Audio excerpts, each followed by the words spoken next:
आज नया चैप्टर है ना।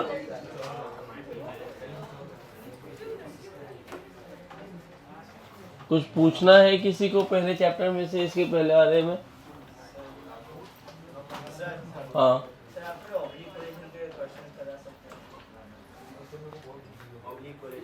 जरूरत नहीं है यार, क्योंकि जो वो क्वेश्चन किया था ना ये वाला, यहाँ कोई टकरा रहा है रेस्टिट्यूशन में, V1 V2 V3 लिखा था, वो ऑब्लिक कोलिजन का ही है ना, ऑब्लिक कोलिजन का ही क्वेश्चन है वो, तो अलग से कराने की जरूरत नहीं है। ऑब्लिक लो, मैं एक आध करवा दे रहा हूँ, कोई जरूरत नहीं है वैसे, देख लो।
है?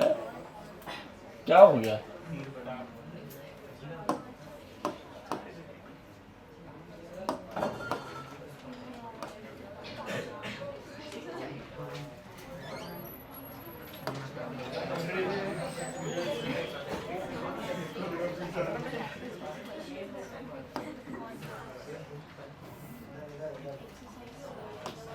चलो, ये सवाल है, इसका ये रेडियस r है, इसका रेडियस 2r है, ये इधर जा रहा है 5 मीटर पर सेकेंड से, और ये इधर जा रहा है, कितना ले लूं,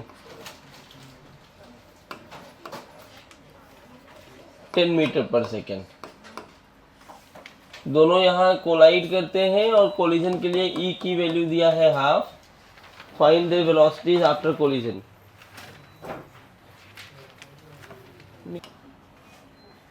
ये वाला जो पार्ट है, अरे यार आधा ही जाएगा क्या? हाँ, ये क्या हो रहा है?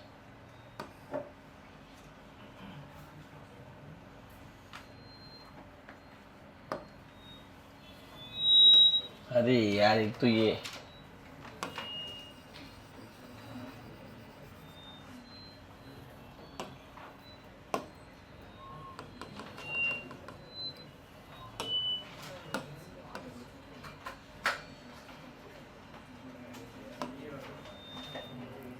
अब होंगे। ए भाई,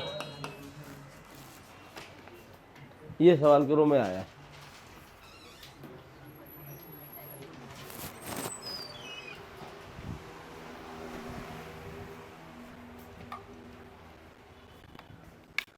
कितने बजे आए Shivam sir?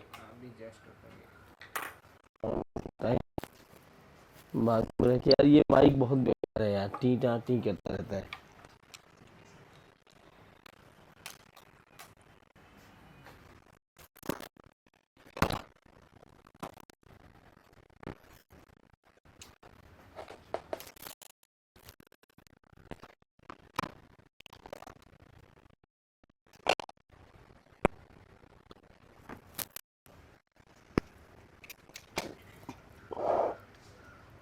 Hello hello hello.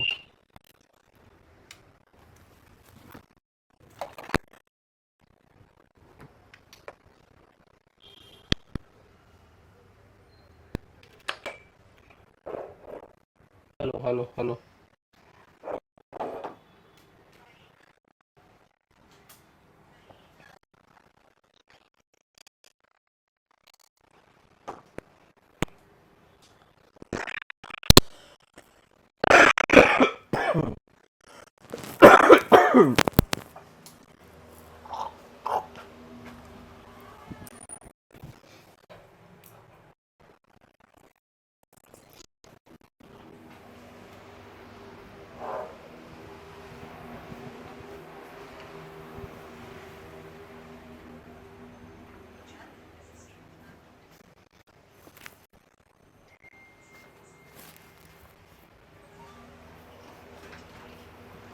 कितने बजे आए?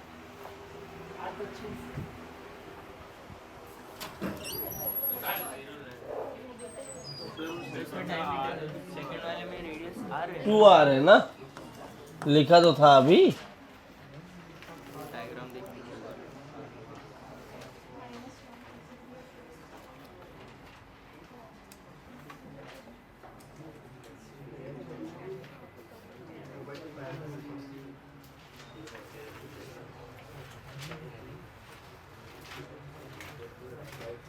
सिग्मा उग्मा क्यों लिख रही है?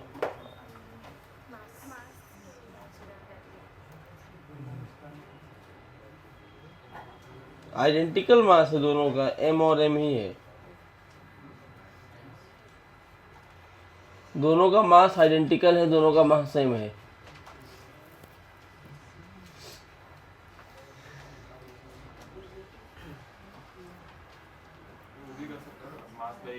हाँ सिग्मा लेकर ना, नहीं आइडेंटिकल मास दिया, क्यों सिग्मा में पढ़ोगे? कैलकुलेशन बहुत करने का मन है तो ले लो, लेकिन फंस जाओगे।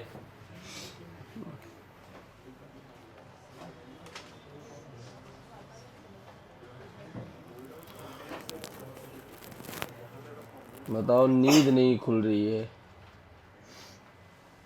क्या करोगे तुम लोग इंजीनियर बन के? देश को बर्बाद कर दोगे। वो भी बना ना गुजरात में, कौन सा पहले दिन बना, पहले दिन ही टूट गया।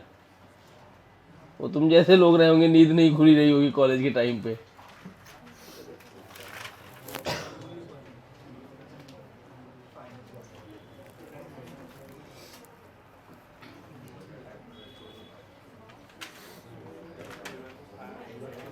मैं कराऊं? इसमें ये 5 है और ये 10 है। ये कंडीशन है कोलिजन के पहले की, जब ये कोलाइड होंगे तो ये वाला इधर रहेगा ऐसे,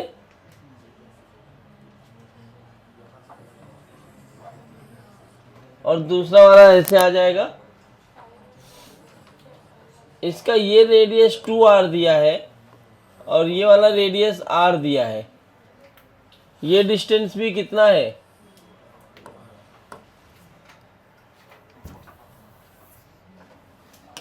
अच्छा बनाओ ना थोड़ा।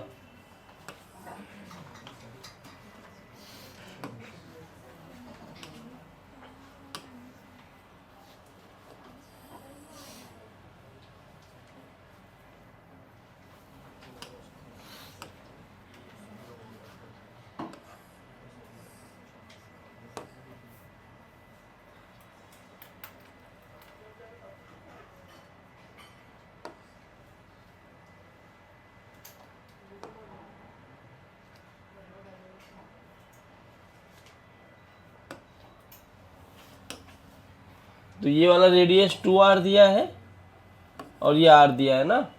इनका लाइन ऑफ इम्पैक्ट कहाँ आएगा? ये कॉन्टैक्ट सरफेस है, क्या ये लाइन होगा इनका लाइन ऑफ इम्पैक्ट? इसी लाइन को अगर मैं आगे बढ़ाऊं तो ऐसे ये पूरी लाइन हो गई लाइन ऑफ इम्पैक्ट। एक बात बताओ, अगर ये 2r है तो ये भी 2r होगा। ये ट्रायंगल देखो, ये और ये, क्या ये टोटल 3r हो जाएगा? ये वाला एंगल थीटा हो गया, ये जा रहा है इस डायरेक्शन में 10 मीटर पर सेकेंड से, ठीक है ना। तो मुझे ये पता है कि जो यहाँ पर कोएफिशिएंट ऑफ रेस्टिट्यूशन है वो किस डायरेक्शन में वेलोसिटी चेंज कर सकता है, along the line of impact. तो लाइन ऑफ इम्पैक्ट इनकी वेलोसिटी चाहिए, तो ये भी 5 इधर दिया है। तो अब हम इनके कंपोनेंट्स ले लेंगे। जब इनके कंपोनेंट्स लोगे तो ये वाला कंपोनेंट फाई कॉस थीटा, ये वाला कंपोनेंट साइन थीटा, सही है ना। और ऐसे ही ये थीटा, तो ये कितना, तो ये फिर से थीटा, तो ये वाला कंपोनेंट हो जाएगा और इधर आएगा। देखो जरा थीटा की वैल्यू निकाली जा सकती है। ये 3r है, ये 2r है, करेक्ट। ये थीटा दिया है, तो साइन थीटा की वैल्यू 2/3। तो कॉस थीटा कितना, √1 माइनस साइन थीटा, तो √1 माइनस साइन स्क्वायर थीटा, तो 4/9 √5/3। अब मैं कुछ करने वाला नहीं हूँ, इनको सिंपल तरीके से सॉल्व कर सकता हूँ मैं। along the line of impact, अब यहाँ पे वो फॉर्मूला नहीं लगा सकते आप, v1 is equal to P initial minus m2e u1 minus u2 upon m1 plus m2, क्योंकि ये हेड ऑन कोलिजन नहीं है। वहाँ लिखा हुआ generalized concept for head on collision. हालांकि हेड ऑन पे ही मैक्सिमम सवाल आते हैं मेंस में। अब अगर मुझे इसको सॉल्व करना है ना, तो ये बहुत सिंपल सवाल बन गया। अगर आप देखो तो इसको मैं 1 मान लेता हूँ, इसको 2 मान लेता हूँ। तो E की वैल्यू में क्या लिखूंगा, अगर मैं लिख रहा हूँ v2 माइनस v1 तो नीचे क्या आएगा, और अगर मैं लिखता v1 माइनस v2 तो क्या आता, वेरी गुड। अच्छा, तो E कितना है, हाफ, v2 माइनस v1 लिखो। तो v2 माइनस v1 अगर आप लिखते हो तो उसको तो भी ऐसे ही लिखना पड़ेगा आपको, u1 minus u2 along the line of impact. ये कितना है, फाई कॉस थीटा, यही है ना, माइनस 10 कॉस थीटा, लेकिन दोनों की डायरेक्शन अपोजिट है। अच्छा, एक काम करो, तुम ऐसे, तुम्हारी मर्जी, तुम कुछ भी मान सकते हो। और मैंने ना मान लिया कि कोलिजन के बाद ये वाला पार्टिकल इधर गया होगा v2 से, और ये वाला पार्टिकल इधर गया होगा v1 से। तो सब नीचे वाले को प्लस मान लिया मैंने। अदरवाइज आप नीचे वाले को माइनस ले रहे हो तो सब माइनस में हो जाते, ठीक है। तो v2 minus v1 upon u1, जिसको मैं प्लस में ले रहा हूँ, और डाउन द इंक्लाइन को पॉजिटिव लिया गया है, तो अप द इंक्लाइन को नेगेटिव ले रहा हूँ, ऐसे, ठीक है। जरा इसको सॉल्व कर लो यार। तो v2 minus v1 upon phi cos theta, phi √5/3 plus 10 cos theta, 10 √5/3, ठीक है ना। तो ये कितना हो गया, 15 √5/3, मतलब 5 इधर ले गए तो क्या ये बन गया 5 √5/2 is equal to v2 minus v1। एक इक्वेशन, ठीक है, कोई दिक्कत किसी को। दूसरा हम लगा सकते हैं,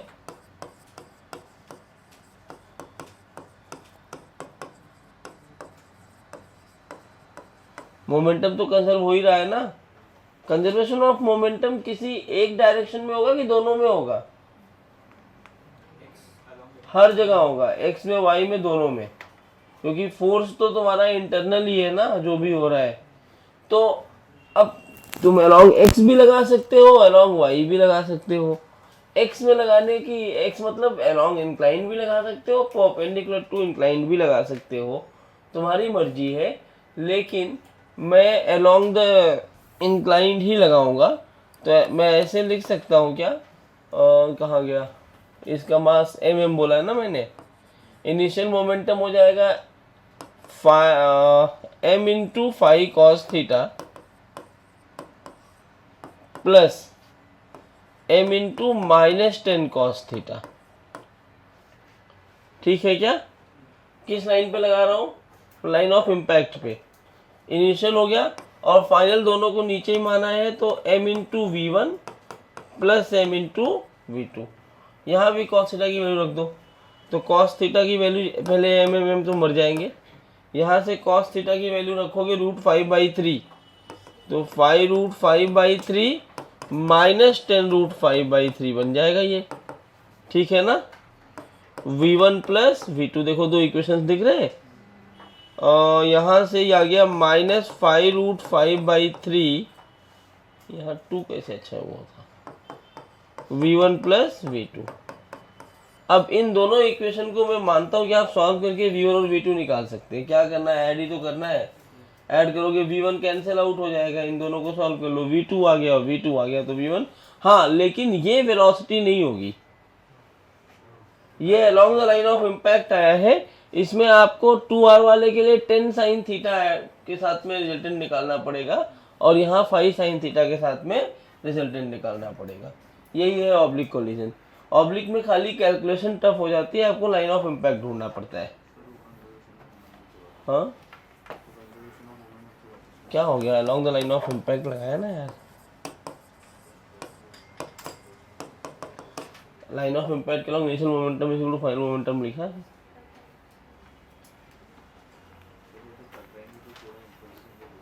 तो ये तो इंटरनल हो गया ना, पूरा सिस्टम मान लिया तो होता है ना, इम्पल्स हो या ना हो उससे फर्क थोड़ी पड़ेगा। अगर तुम्हें इसमें दिक्कत हो रही है तो तुम ये लिख दो ना, impulse is equal to change in momentum, तब भी तो यही आएगा। तो दो ब्लॉक का अलग अलग इम्पल्स लिखोगे, दोनों JDT और -JDT कैंसिल आउट हो जाएंगे ना एक दूसरे से, तो 0 ही आएगा ना। अब नहीं रुक सकता, यहाँ लिखा हुआ है, आप बाद में लिख लेना। आइए, नया चैप्टर रोटेशनल डायनामिक्स या रोटेशनल मोशन।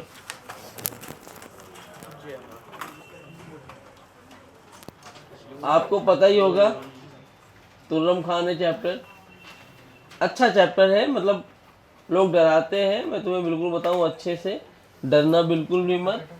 इस चैप्टर में थोड़ी ज्योमेट्री अच्छी खासी यूज होती है, कोऑर्डिनेट ज्योमेट्री जो पढ़ते हो उसका थोड़ा सा इस्तेमाल होता है जब अच्छे क्वेश्चंस करते हो। बाकी पुराने चैप्टर्स का ज्ञान इसमें बहुत इम्पोर्टेंट है, नया कुछ भी नहीं मिलता आपको, बहुत कम नई चीज़ें हैं। रोटेशनल मोशन पढ़ रहे हो तो बेसिकली अभी तक जो तुम पढ़ते आए ना सेंटर ऑफ मास के पहले तक, एक्चुअली अगर आप NCERT ओपन करोगे तो उसमें सेंटर ऑफ मास नाम का चैप्टर ही नहीं है। चैप्टर है system of particles and rotational dynamics. ठीक है, तो जो सेंटर ऑफ मास पढ़ा वो भी इसका ही पार्ट है, सिस्टम ऑफ पार्टिकल्स का, तभी तो कंटिन्यूअस बॉडी को पॉइंट मास बना रहे थे। तो WPE तक जितने भी तुमने फार्मूले पढ़े हैं वो सब पॉइंट मास के लिए पढ़े हैं। किसके लिए पढ़े हैं? एक सिंगल पॉइंट बॉडी के लिए। लेकिन अगर ग्रुप ऑफ पॉइंट मासेस मिलके एक बड़ी बॉडी फॉर्म कर रहे हो तो उसको हम क्या बोलते हैं? Continuous body. क्या बोलते हैं? और उस कंटिन्यूअस बॉडी के हर एक पार्टिकल का भी तो मूवमेंट होगा ना, हर एक पार्टिकल का मूवमेंट होगा कि नहीं होगा? तो उस कंटिन्यूअस बॉडी के डायनामिक्स को हम पढ़ते हैं centre of mass and rotational में, कि कोई कंटिन्यूअस बॉडी है तो वो ग्रुप ऑफ पार्टिकल्स ही है, group of point mass body ही है। तो जब group of point mass body होते हैं तो उनका मोशन कैसे होता है वो कौन बताएगा आपको? Rotational dynamics. क्लियर हुआ? इसको स्टार्ट करते हैं तो बॉडी होती कैसी है, किस बॉडी के बारे में बात करना है? तो यहाँ बात करना है रिजिड बॉडी के बारे में। किसके बारे में बात करना है? रिजिड बॉडी किसको बोलते हैं? इसीलिए इसका दूसरा नाम होता है रिजिड बॉडी डायनामिक्स। क्या नाम होता है? Rigid body dynamics. ए भाई, तुझे क्या हो जाता है धीरे धीरे?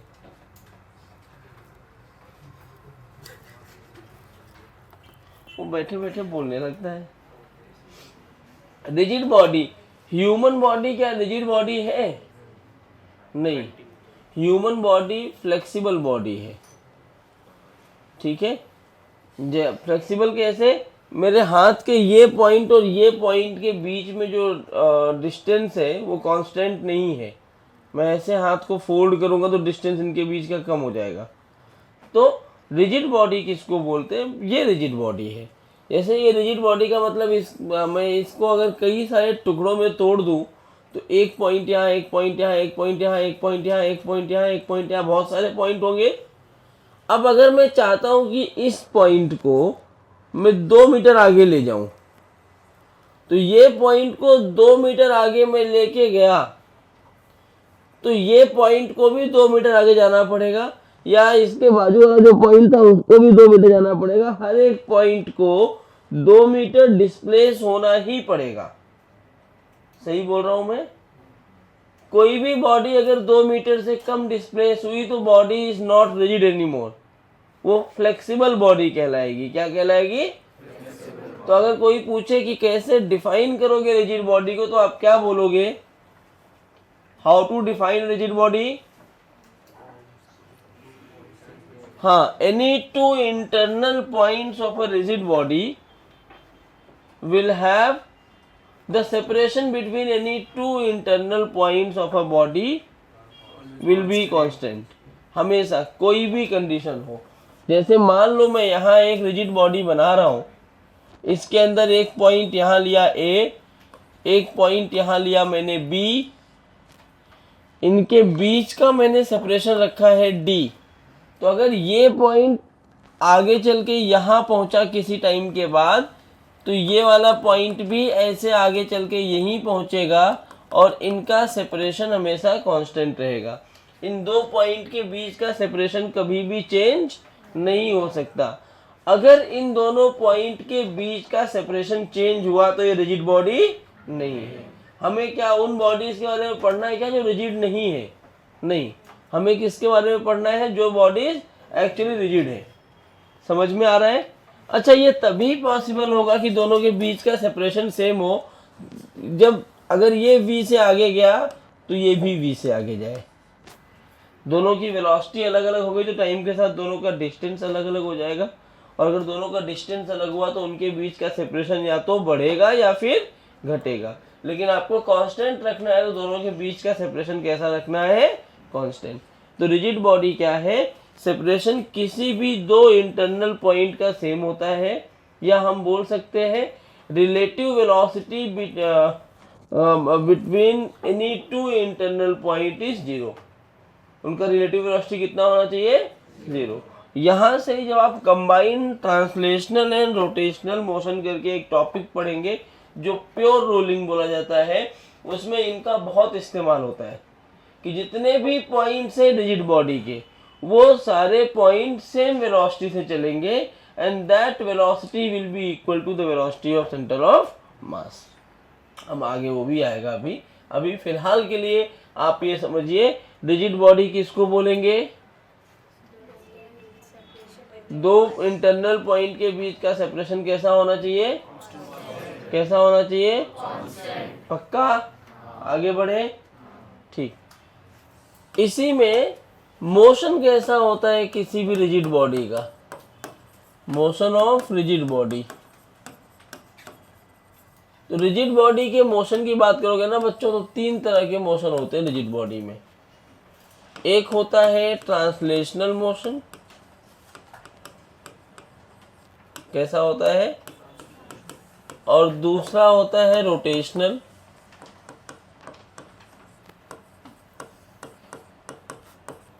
और तीसरा होता है कंबाइंड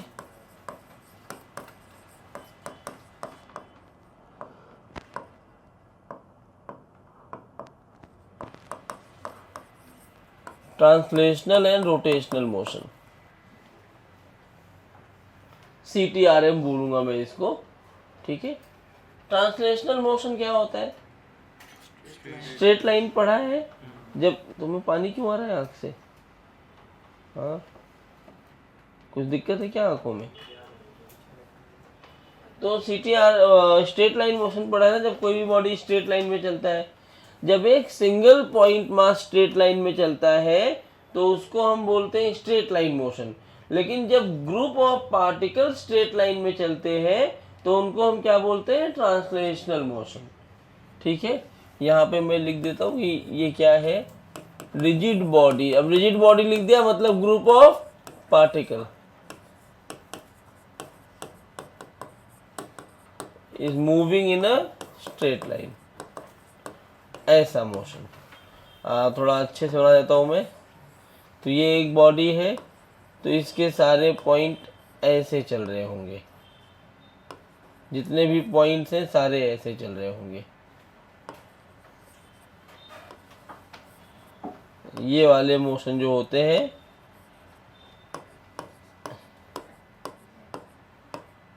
इनको हम बोलते हैं ट्रांसलेशनल मोशन।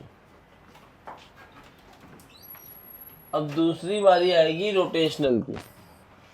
रोटेशनल क्या होता है? आप जानते हैं सर्कुलर मोशन। स्ट्रेट लाइन को मिक्स कर दिया तो क्या बन गया? ट्रांसलेशनल। सर्कुलर मोशन को फिक्स कर दो कि अगर ये सेंटर ऑफ मास ऐसे ओमेगा से घूम रहा है, सर्कुलर में मैंने बताया था हर एक जगह ओमेगा आएगा, ये सब ऐसे ओमेगा से घूमने लगेंगे, तो इनको हम बोलेंगे ये कौन से मोशन है? रोटेशनल, ठीक है। तो सारे पार्टिकल्स सर्कुलर मोशन में घूमते हैं, सिस्टम ऑफ पार्टिकल्स, ठीक है ना। और तीसरा होता है सबसे डिफिकल्ट वाला पार्ट, जिसको हम बोलते हैं CTRM। इसमें क्या होता है? ये पार्टिकल ऐसे V से भी घूमता है और ओमेगा से भी घूमता है, ठीक है। सारे सिस्टम्स V और मतलब कोई भी पॉइंट लोगे, हर पॉइंट का नहीं लिख रहा हूँ, खाली एक ही पॉइंट पे लिख रहा हूँ अभी। CTRM में V से भी घूमता है कोई भी पार्टिकल और ओमेगा से भी घूमता है। तो ये जस्ट इंट्रोडक्शन था कि रिजिड बॉडी क्या होती है, उसके कौन कौन से मोशन होते हैं, करेक्ट। कोई दिक्कत? कोई दिक्कत? ठीक है। रिजिड बॉडी में अपनी लैंग्वेज में लिख लो तुम, the separation between any two internal point is constant. Rigid body में लिख लो, the separation between any two internal point is constant. चलो हो गया, आगे बढ़ते हैं, जल्दी लिखो।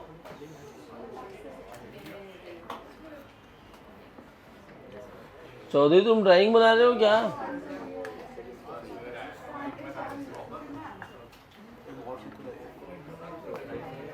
मुंडी ऊपर कर ही नहीं रहे हो, बना कैसे रहे हो? मुझे लगा फोटो खींच ले रहे हो आंखों से।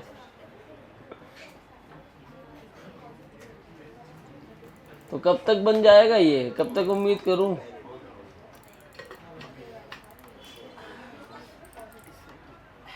सबने बना लिया?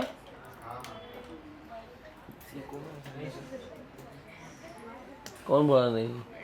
जल्दी लिखो भाई, 4 डायग्राम बनाना है, उसमें 4 घंटे लगा रहे हो।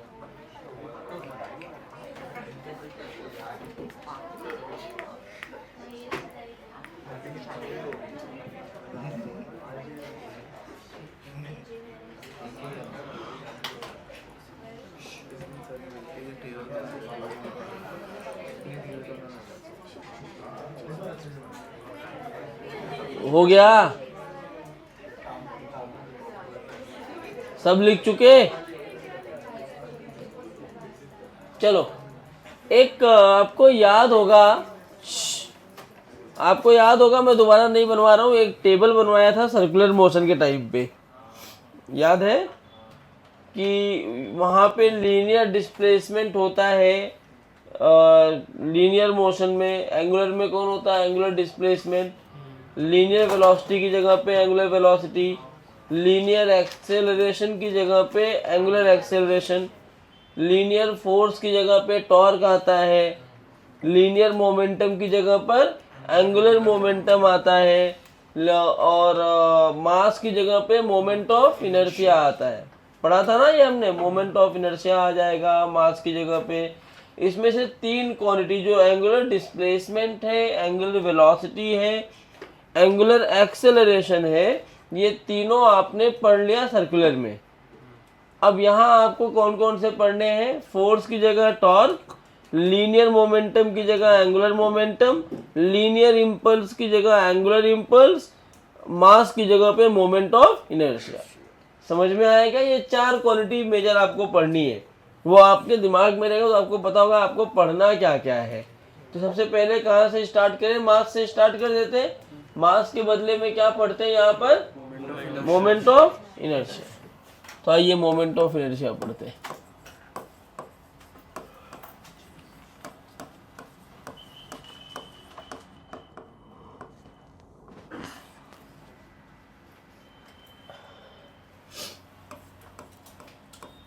मोमेंट ऑफ इनर्शिया को आई से दिखाते हैं। क्या होता है मोमेंट ऑफ इनर्शिया? पहले ये समझो, इक्वल इक्वल मास के अगर मैं दो डिफरेंट ऑब्जेक्ट्स लूं, जैसे एक मैंने डिस्क ले लिया और एक मैंने रिंग ले लिया। रिंग और डिस्क में क्या डिफरेंस है आपको पता है? बताया हुआ है मैंने पहले भी। अगर पूरा मास खाली रिम पर ही फोकस्ड हो, कहाँ पर? रिम पर, तो वो क्या बन जाएगा? रिंग। लेकिन अगर वही मास ऐसे बीच में भी आ जाए तो क्या बन जाएगा? डिस्क। और यही डिस्क है, मान लो यहाँ बीच में मैंने हल्का सा होल किया है और ऐसे ऐसे घुमा रहा हूँ, ऐसे ऐसे। ये एक्सिस ऑफ रोटेशन है, ये है एक्सिस ऑफ रोटेशन, और ऐसे ऐसे घुमा रहा हूँ। दोनों का मास m और m है, तो मोमेंट ऑफ इनर्शिया दोनों का सेम होगा कि अलग अलग? फिर से सुनो, एक रिंग लिया और एक डिस्क लिया, दोनों को इस एक्सिस के अबाउट घुमा रहा हूँ। दोनों का मोमेंट ऑफ इनर्शिया एक होगा कि अलग अलग? क्यों? मास तो एक ही है। रेडियस हाँ, मास डिस्ट्रीब्यूशन अलग अलग है। किसका ज्यादा होगा? रिंग का। जिसका मास जिस एक्सिस के अबाउट घुमा रहे हो, वहां से जितना दूर मास रखा होगा उतना ज्यादा मोमेंट ऑफ इनर्शिया आएगा। जितना पास रखा होगा उतना कम मोमेंट ऑफ इनर्शिया आएगा। तो बेसिकली मोमेंट ऑफ इनर्शिया एक ऐसी क्वांटिटी है जो हमें डिस्ट्रीब्यूशन ऑफ मास के बारे में बताती है। यही कारण है, आपने अगर कभी देख लिया हो गलती से, जब बस वगैरह या ट्रक वगैरह के टायर जब पंक्चर होते हैं तो उनको जब खोलना होता है ना, तो जो मैकेनिक होता है वो ऐसे नहीं खोलता कि आओ एक इतना बड़ा सा रिंच लिया और गया ऐसे ऐसे खोल दिया। वो क्या करता है, एक रिंच लेता है, रिंच में ऐसे पाइप जोड़ता है खूब बड़ा सा, फिर दूर जाता है, फिर वहाँ जाके फोर्स लगाता है। तो क्या करता है, बेसिकली जो फोर्स वाला पॉइंट है उसको दूर कर दिया, आर बड़ा कर दिया, जिससे कम फोर्स लगा के भी खोल सकते हो। टॉर्क है ये सब मोमेंट ऑफ इनर्शिया से ही रिलेटेड है। जैसे ये दरवाज़ा है, इसका फिक्स्ड पॉइंट यहाँ है, हैंडल यहाँ लगाया है, आप आराम से खोल पाते हो। अगर यही हैंडल यहाँ ना लगा के यहीं लगा दिया होता हिंज के पास, बहुत मेहनत लगती खोलने में। तो जितना आप दूर जाते हो उतना कम फोर्स लगाना पड़ता है, क्योंकि डिस्ट्रीब्यूशन ऑफ मास उतना ही दूर रहता है। तुम्हें नींद आ रही तो आई क्यों हो क्लास में? जा मुँह धुल गया, जा धुल गया ना मुँह, चलेगा क्या होता है? तो यहीं धुल लोगे, पानी है तो। भाई साहब मस्त सो रहा है एकदम बैठे बैठे। तो ये क्या बता रहे हैं? मोमेंट ऑफ इनर्शिया अपने को बताता है, it tells us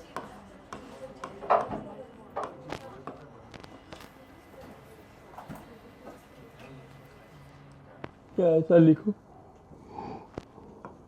it depends upon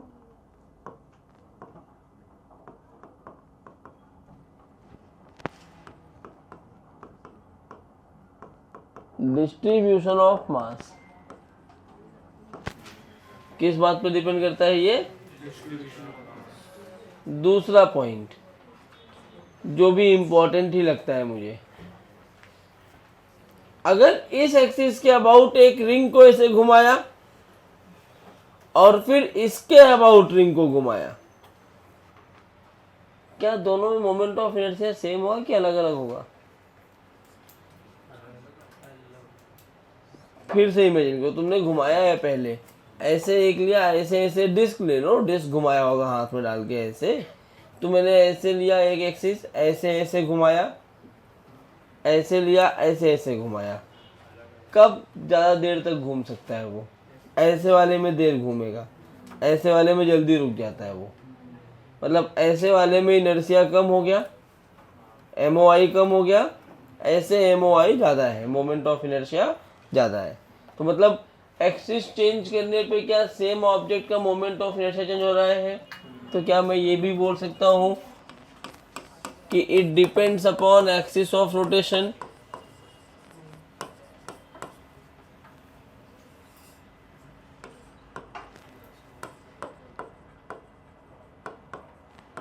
तो ये एक्सिस ऑफ रोटेशन पर भी डिपेंडेंसी रखता है। तीसरा, कैलकुलेट कैसे करते हैं इसको? तो मोमेंट ऑफ इनर्शिया जो I होता है, ये होता है total mass of the body R perpendicular square. This is for discrete mass.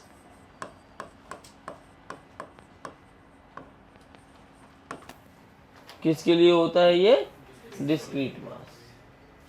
MR perpendicular square, where R perpendicular is the perpendicular distance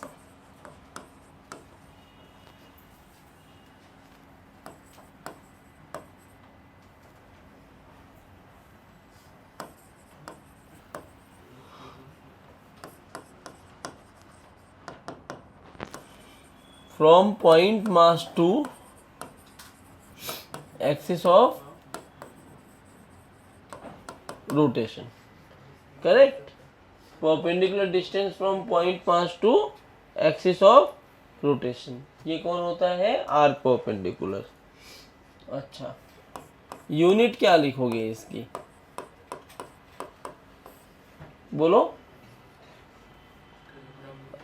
kilogram metre square. बोला करो।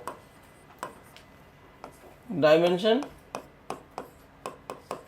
पढ़ा है कि नहीं पर डायमेंशन? तो छोड़ दो फिर। ML2। इस बार डायमेंशन के 3 क्वेश्चन आ गए एक ही सेट में, जो बच्चे छोड़ के चले जाते हैं। मतलब इस बार के पेपर में ना केमिस्ट्री थोड़ी लेंदी आ गई है। लेंदी इसलिए क्योंकि फिजिकल केमिस्ट्री के 13 क्वेश्चन आ गए, ऑर्गेनिक के 5 ही आए। हमें कुछ बच्चे मिले, उनको ऑर्गेनिक आती ही नहीं थी, कल आए थे मिलने, उनको ऑर्गेनिक नहीं आती थी और उनके शिफ्ट में 5 ही ऑर्गेनिक आया, तो उसको 200 प्लस तो गारंटीड आ रहे हैं। हाँ, मैथ्स बहुत लेंदी है। मैथ्स में उसने 12-13 ही अटेम्प्ट की, 14 अटेम्प्ट किया है। फिजिक्स में उसने 23 अटेम्प्ट किया है, 2 नहीं किया क्योंकि वो जो चैप्टर छोड़ के गया था वहाँ से 2 आ गए, और हर बार उससे एक ही क्वेश्चन आता है। तो ये स्ट्रेटेजी लास्ट के लिए होती है, तुम्हारे लिए नहीं है कि तुम ये छोड़ दोगे। देखो अब धीरे धीरे ना जेई जो है ना अनप्रेडिक्टेबल बनता जा रहा है। जेई मेंस पहले क्या होता था, पहले कोई बच्चा 3 महीने पहले आया कि हमें पढ़ना है, बताइए क्या क्या पढ़ो, तो हम 4 चैप्टर बोलते थे, ये पढ़ लो, 15 क्वेश्चन तो कर ही लोगे। अब ऐसा नहीं है, क्योंकि इतने शिफ्ट हो गए, इतने नंबर ऑफ क्वेश्चंस बढ़ा दिए ना, वो कुछ भी डाल देते हैं। पता लगा चैप्टर छोड़ के गए, वो वहीं से 4 डाल दिए, जाओ। तो कुछ भी छोड़ के मत जाना मेंस के लिए। अब मेंस टफ हो गया है, एडवांस आसान हो गया है। हाँ हाँ,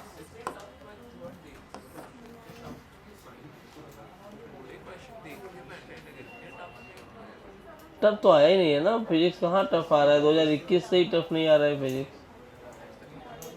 20 मिनट में पूरा पेपर सॉल्वेबल है, पेपर में दम ही नहीं है फिजिक्स के।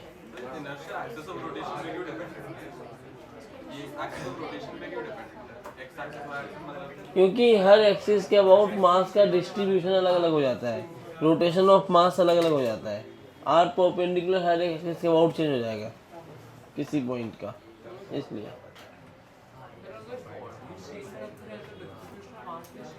कैसे सेम बॉडी है, हमने यूनिफॉर्म तो बोली नहीं, नॉन यूनिफॉर्म भी तो हो सकती है ना बॉडी। तो इस एक्सिस के अबाउट हो सकता है मास इधर से दूर हो, इससे पास में आ जाए। परपेंडिकुलर डिस्टेंस भाई, ये लाइन से ऐसे डिस्टेंस निकाल रहे हो, ये लाइन से डिस्टेंस चेंज हो सकती है ना। एक डिस्क लिया मैंने, इधर ज़्यादा मास है इधर कम मास है, तो इधर से लोगे तो इधर से मास अलग दिखेगा डिस्टेंस, ये लाइन लिया तो अलग डिस्टेंस आ जाएगा ना, इसलिए। कैसी क्वांटिटी है moment of inertia?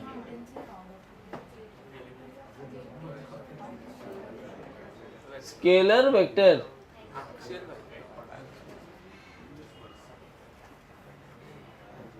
It is a tensor quantity. जानते हो क्या होती है? नाम नहीं सुना? ठीक है, मैं सुना देता हूं। 3 तरह की क्वांटिटी होती है, स्केलर, वेक्टर और टेंसर। स्केलर क्वांटिटी कौन होती है? जिनके पास केवल मैग्नीट्यूड होता है। क्या रहता है? और जो लॉ ऑफ अलजेब्रा को फॉलो करती हैं, ऑर्डिनरी अलजेब्रा मतलब प्लस माइनस वाले लॉ को फॉलो जो करती है, वो कौन होती है? स्केलर। कौन होती है वो? वेक्टर किसको बोलते हैं? डायरेक्शन मैग्नीट्यूड दोनों होता है। डायरेक्शन मैग्नीट्यूड दोनों हो, यही गलती कर देते हो। अगर किसी क्वांटिटी के पास डायरेक्शन और मैग्नीट्यूड दोनों है, थोड़ा सा चलो यार, डायरेक्शन मैग्नीट्यूड दोनों है, तो वो वेक्टर नहीं है। वो वेक्टर हो भी सकता है या नहीं भी हो सकता। तो मैग्नीट्यूड एंड डायरेक्शन अगर किसी क्वांटिटी के पास है, तो आप ऐसा कंपल्सरी नहीं बोल सकते कि वो वेक्टर हो गया। इट मे बी वेक्टर और टेंसर। अगला स्टेप चेक करना होता है, अगर वो ज्योमेट्री को फॉलो कर रहा है तो कौन होगा वो? वेक्टर। अगर वो अलजेब्रा को फॉलो कर रहा है तो कौन होगा वो? टेंसर। समझ में आया? इस पे तुम्हें पता कैसे लगेगा कि इसमें फॉलो कर रहा है? तो उसके लिए बहुत सारे लॉस बने, इसीलिए फिजिक्स पढ़ रहे हो। जैसे इलेक्ट्रिक करंट, क्या करंट के पास डायरेक्शन नहीं है? डायरेक्शन तो है ना करंट के पास, लेकिन उसको आप बोलते हो कि ये स्केलर क्वांटिटी है। स्केलर इसलिए क्योंकि अपने सिलेबस में टेंसर नहीं है। एडवांस कभी कभी पूछता है, लेकिन तो अपने सिलेबस में टेंसर नहीं है, इसलिए हम उसको स्केलर बोल देते हैं। लेकिन इलेक्ट्रिक करंट के पास अगर आप मैग्नीट्यूड और डायरेक्शन के हिसाब से जाओगे, तो करंट के पास तो मैग्नीट्यूड भी होता है और डायरेक्शन भी होता है, तो करंट होना क्या चाहिए था? वेक्टर। तो स्केलर क्यों हुआ? क्योंकि किरचॉफ एक साइंटिस्ट है, किरचॉफ करंट लॉ कहता है the algebraic sum at a point of all current is equal to 0। तो कौन सा सम बोला उसने? अलजेब्रिक। मतलब किसको फॉलो कर रहा है वो? अलजेब्रा को। अलजेब्रा को फॉलो किया तो है क्या वो? टेंसर। और टेंसर अपने सिलेबस में नहीं है, इसलिए उसको क्या बोल देते हैं? स्केलर। तो आप वेक्टर और टेंसर में कैसे डिफरेंस बताओगे? वेक्टर कौन होगा? जो ज्योमेट्री को फॉलो। मैग्नीट्यूड डायरेक्शन होना चाहिए, 2 पैरामीटर है, 2 स्टेप वेरिफिकेशन। स्टेप 1 में क्या है? मैग्नीट्यूड और डायरेक्शन। स्टेप 2 क्या है? ज्योमेट्री और ज्योमेट्री वाला वेक्टर, अलजेब्रा वाला। अब अलजेब्रा और किसके ऑपरेशन में आता है? स्केलर के। तो टेंसर अगर नहीं दिया होगा ऑप्शन, तो आप किसको टिक करोगे? समझ में आया? तो हम यहाँ पे लिख रहे हैं टेंसर क्वांटिटी, लेकिन टेंसर के बाद में ब्रैकेट में स्केलर भी लिख रहा हूँ। अगर आपको इस कैसा बोला मोमेंट ऑफ इनर्शिया कैसी क्वांटिटी है, और ऑप्शन आपको दे दिया स्केलर और वेक्टर, तो आपको स्केलर टिक करना है। लेकिन अगर आपको ऑप्शन दिया मोमेंट ऑफ इनर्शिया कैसी क्वांटिटी है, स्केलर, वेक्टर या टेंसर, तब आप क्या बोलोगे? टेंसर। समझ में आया क्या? कोई दिक्कत? तो यही इतना थियरी है इस मोमेंट ऑफ इनर्शिया में। अब आइए इसके क्वेश्चंस की तरफ चलते हैं। डिस्क्रीट मासेस के लिए पहले हम जो पढ़े हैं उसको देखेंगे। एकदम सिंपल सा एग्जांपल एक ले रहा हूं मैं। यहाँ एक 1 kg का ऑब्जेक्ट है,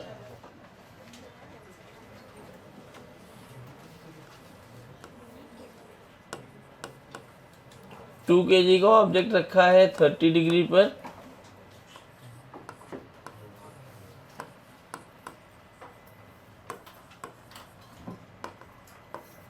ऐसे रखे हुए हैं और ये जो लाइन है इसको मैंने ए नाम दे दिया। ये ऐसे सब घूम रहे हैं। मैं पूछूं आई अबाउट ए क्या होगा? तो एक पार्टिकल है कि बहुत सारे पार्टिकल हैं? लेकिन जब मैंने टेंसर लिख दिया तो क्या ये क्लियर हो गया कि अलजेब्रा वाला ही सम होगा ना? सबको जोड़ ही लेना है, साइंस से कोई मतलब नहीं है। आइए जोड़ के देखते हैं।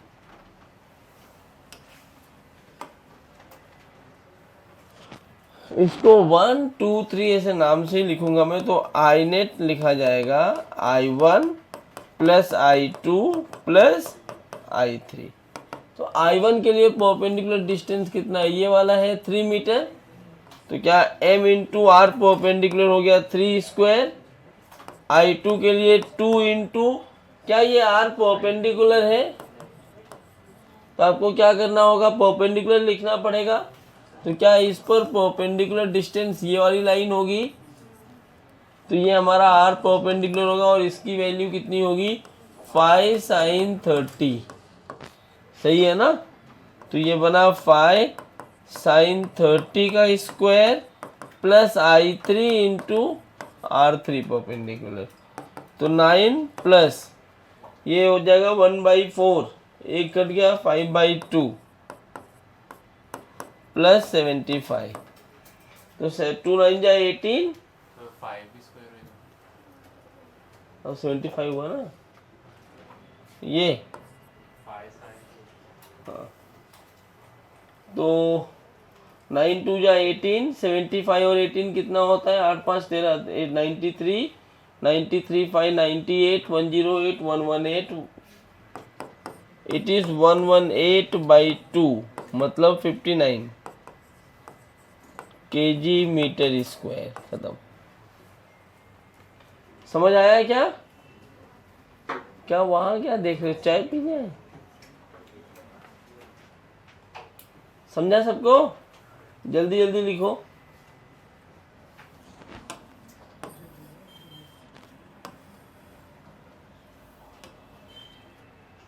वो तो लिख चुके होंगे ना मोमेंट ऑफ इनर्शिया वाला।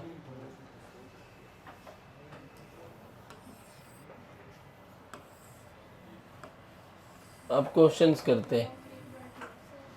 हाँ, कितना आएगा? 193/2। अच्छा 150, ओ 75 जोड़ दिया मैंने। 150 और 25 175 प्लस 18, हाँ 193।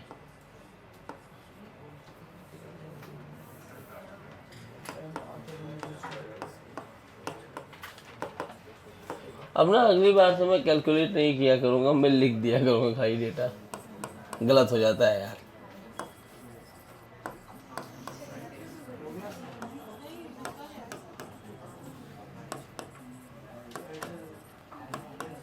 अब देखो ये मैं क्वेश्चंस लिख रहा हूँ। मैं चाहता तो अलग अलग क्वेश्चन बनाता, लेकिन मैं अलग अलग पेन से बना रहा हूँ। आप इसको 3 क्वेश्चन की तरह ट्रीट करना। इसके अबाउट आई चाहिए, आई अबाउट ए,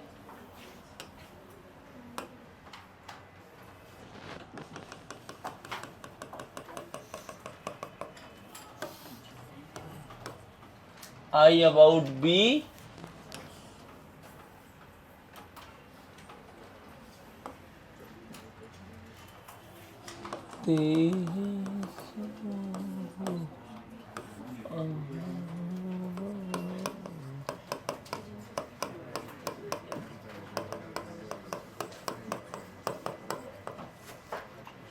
चलिए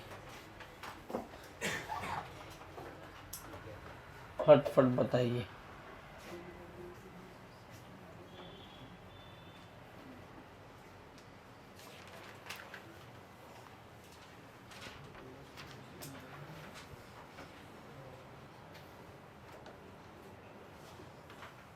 तू कल किधर थी? तुम दोनों ऐसा अलार्म साथ में लगाते हो क्या? तू नहीं उठ पाएगा तो मैं भी नहीं उठ पाऊंगी, ऐसा?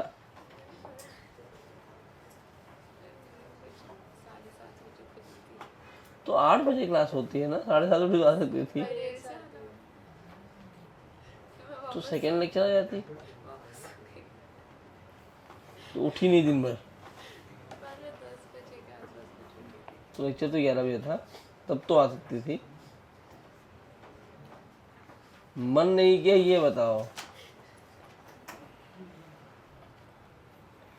इधर से कौन नहीं आया था? सब आए थे। आप किधर थी कल? Second lecture. अच्छा हाँ, तो वही था। आप किधर थी मैम? फीवर, अब क्या बोले इसमें। और कौन नहीं आया था इधर से? ये दोनों बेंच, तीनों बेंच पे सब आए थे। आप आई थी कल?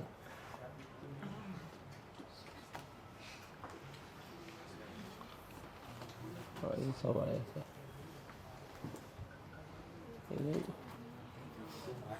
पगला गया है क्या तू? अरे होता क्यों नहीं? आपने बोला ना होता है। होगा सर, इधर होता होगा। क्या है ये?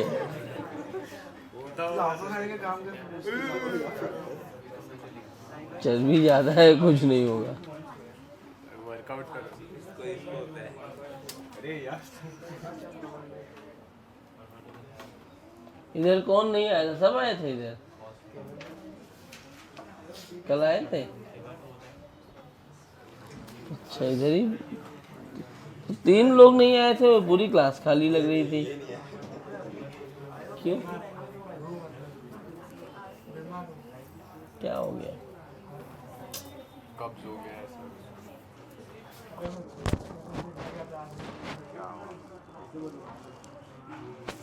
चबाया जाओ।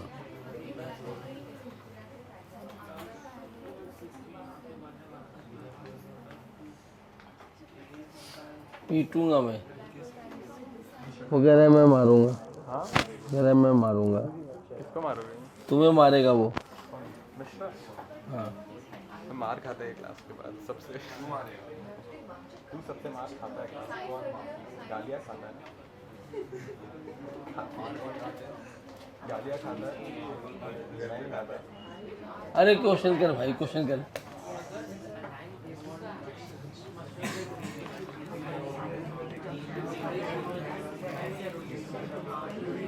आया? हाँ? तीसरा वाला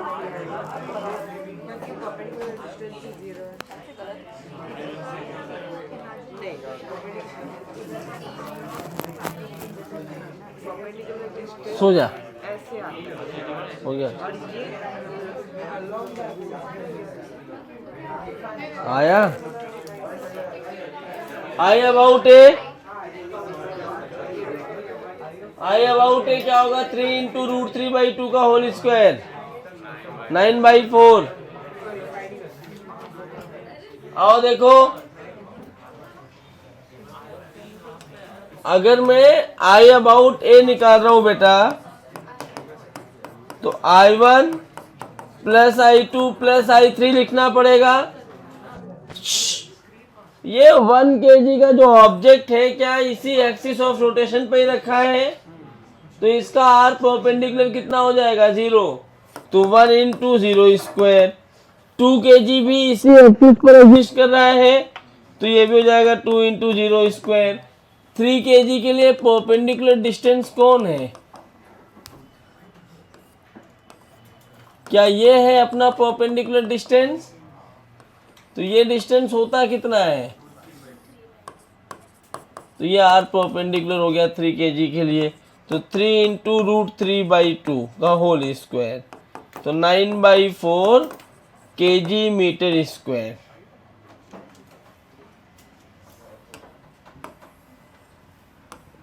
आई अबाउट बी, तो आई अबाउट बी अगर मुझे लिखना है तो ये वाली लाइन कहाँ गई? ये है बी, 1 kg वाला 0 हो जाएगा। उसी लाइन पर आना 2 kg वाले के लिए ये है परपेंडिकुलर डिस्टेंस, दिख रहा है कितना है? 1 मीटर।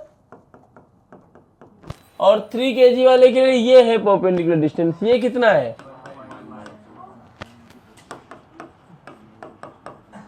खत्म। तो 2 + 3/4 11/4। आपने देखा जो मैंने लिखा है एक्सिस ऑफ रोटेशन पे डिपेंड करता है। ए और बी के अबाउट अलग अलग आ गया। अब सी, आई अबाउट सी लिखोगे तो यहां से सी वाली लाइन ये है, 1 kg और 2 kg सेम परपेंडिकुलर डिस्टेंस पे है √3/2 और 3 वाला 0 बना रहा है। तो 3/4 + 3/2, 4 मतलब 3 + 6/4 9/4। करेक्ट? कोई दिक्कत? तो अब देखो इस लाइन के अबाउट डिस्ट्रीब्यूशन ऑफ मास और इस लाइन के about distribution of mass same है, तो सेम आ गया मोमेंट ऑफ इनर्शिया। समझा? जल्दी लिखो, ज़्यादा टाइम पास नहीं करूँगा मैं, सीधा बढ़ जाऊँगा मैं कंटिन्यूअस मास में।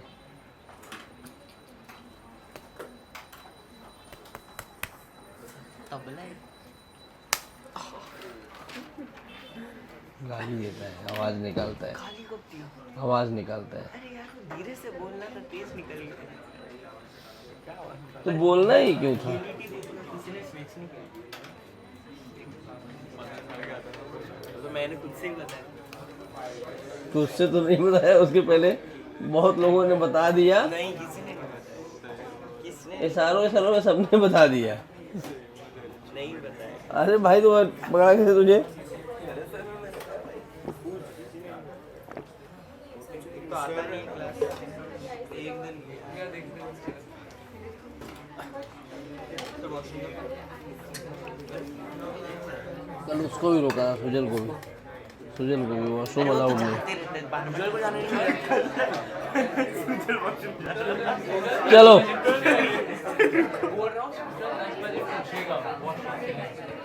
मैं नहीं भेजूंगा। आइए,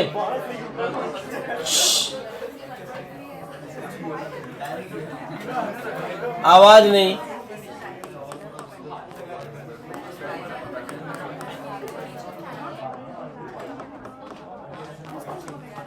आवाज नहीं। बच्चों ये सवाल ना ढंग से कर देना, क्योंकि अब हम लोग बढ़ रहे हैं जहां पर ना धीरे धीरे ये मोमेंट ऑफ इनर्शिया एक्सिस पर डिपेंड करता है, इसलिए टफ होता चला जाएगा।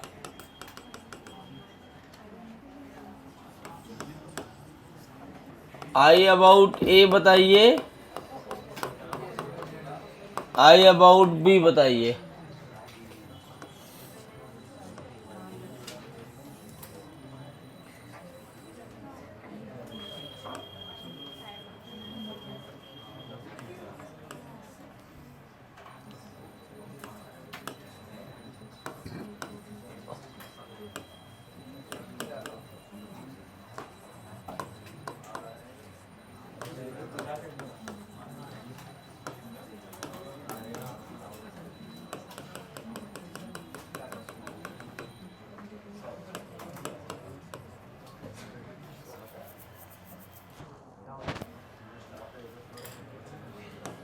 आकृति आज कोई नया होमवर्क नहीं दे रहा हूँ, वही होमवर्क जो है कंटिन्यूड है पूरा।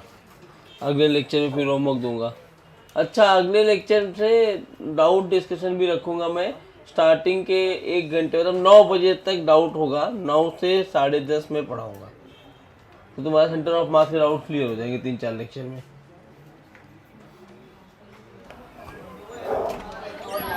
आ गया? क्या आया? पहले वाले का आई अबाउट ए, डायरेक्ट देख लो, 1 और 1 का तो कुछ होगा ही नहीं। 1 into 1 square, 1 into 1 square. I about a क्या 2 kg मीटर स्क्वायर आया है? क्या सबको यही आया आई अबाउट ए? कोई दिक्कत? अच्छा, आई अबाउट बी लिखोगे तो इस 1 kg का इस 1 kg का तो कुछ नहीं आएगा। ये डिस्टेंस कितना? 1/√2। परपेंडिकुलर यही होता है ना, 1/√2। तो क्या इसका हो जाएगा 1 इंटू 1/√2 का स्क्वायर प्लस 1 इंटू 1/√2 का स्क्वायर, मतलब 1 kg मीटर स्क्वायर। क्या इतनी ज्योमेट्री सबको आती है? क्या सही किया सबने? कितने लोग सही थे? हाथ खड़े करो। क्या हो गया? सही थे ना आप? हाँ ना, सही किया ना? ऐसे करो, दिखना चाहिए, ऐसे छुपा के रखो हाथ। सबने कर लिया? चौधरी हाथ नीचे करो तो चौधरी मिला है। क्या हो गया? क्यों नहीं कर पाए? कहाँ अटक गए?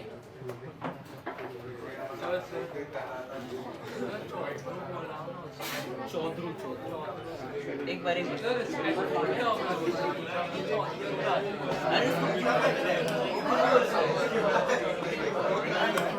आइए, इस लाइन के अबाउट लिखना है। इस लाइन के अबाउट 1 और 3 का तो कुछ नहीं होगा। इसका परपेंडिकुलर डिस्टेंस ये कितना हो जाएगा? √4 स्क्वायर प्लस 2 स्क्वायर बाई 2 ना, √20/2, √5 हो जाएगा क्या? लो ऐसे √20/2, L square plus B square का √2, डायगोनल का हाफ। सही है ना? तो ये क्या हो जाएगा? 4 इंटू √20/2 का स्क्वायर प्लस 3 इंटू वही डिस्टेंस। आ गया आंसर। 24 या 80/4 मतलब 20, 23 या 60/4 मतलब 15, 35 kg मीटर स्क्वायर। कितने लोग सही है? Very good. मुझे पता था इसलिए मैं पूछा, बोल रहा था, मैं इसको चुप कराया ना। अभी जितने लोगों ने ये किया है ना, वो सब नशे में जी रहे हैं। ये रेक्टेंगल है, it is not a property of rhombus. Square था, अगर स्क्वायर था तो अगर मैंने ऐसे लाइन बनाया तो यहाँ 90 डिग्री का एंगल बनता है। लेकिन रेक्टेंगल है, अगर मैंने ऐसे बनाया तो ये 90 डिग्री नहीं होता है। या तो एक्यूट एंगल बनेगा या फिर ऑब्ट्यूज एंगल बनेगा। तो ये परपेंडिकुलर डिस्टेंस नहीं है। तो इसको लिख के गलत काट देना, और चाहिए तो यहाँ लिखना कि rectangle is not a property of rhombus, तो कहीं गलती ना हो जाए आपसे।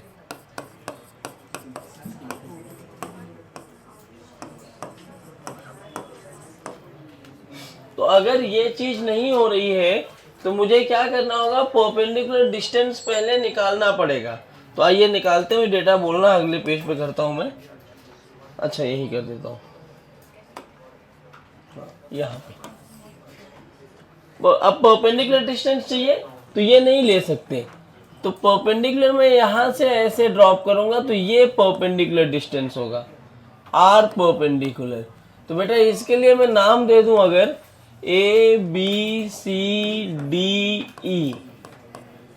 तो मुझे अब ना दो तरीके से सॉल्व कर सकते हो। तो स्ट्रेट लाइन के स्लोप वाले से कर सकते हो, आपको अगर करना है POSL जिसको बोलते हो, प्योर ऑफ स्ट्रेट लाइन। लेकिन मैं सिंपल तरीके से करवा देता हूँ इसको, बेसिक ट्रिगो लगा करके। एक ट्राइंगल ADC दिख रहा है आपको? ADC ट्राइंगल का ये वाला एंगल कितना है? थीटा। और दूसरा ट्राइंगल दिख रहा है AED, उसका भी ये ट्राइंगल कितना है? थीटा। तो अगर मैं ट्राइंगल ADC ले लूं तो क्या मैं लिख सकता हूं tan theta is equal to 2/4 मतलब 1/2? हाँ,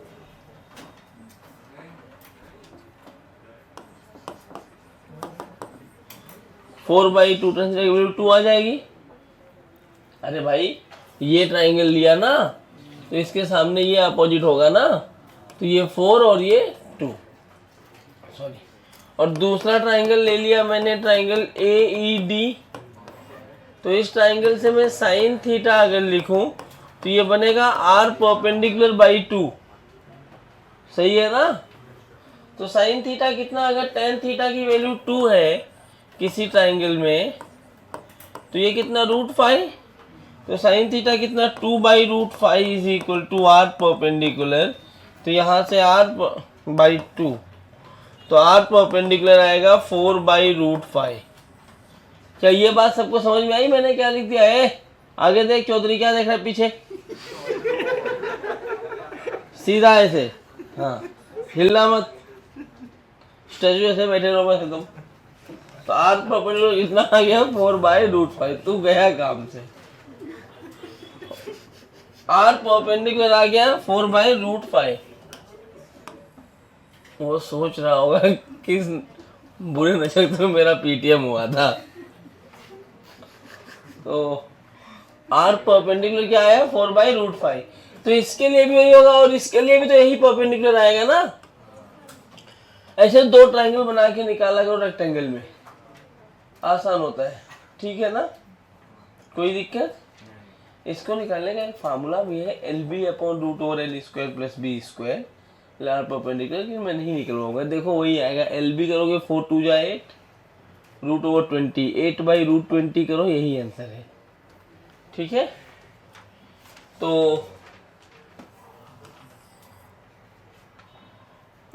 ये आ गया R परपेंडिकुलर। तो अब I/A में लिख सकता हूँ, 1 का 0 हो जाएगा, 2 का हो जाएगा 2 इंटू कितना आया 4/√5 का स्क्वायर, 3 का हो गया 0, 4 का भी हुआ 4/√5 का स्क्वायर। तो I/A आएगा 16 2 जा 32/5 प्लस 64/5, 32 और 64 96/5 kg मीटर स्क्वायर। हाँ क्या हुआ भाई? कौन सा अब सही आ गया ना मुझे, 30 नहीं आया, लिखो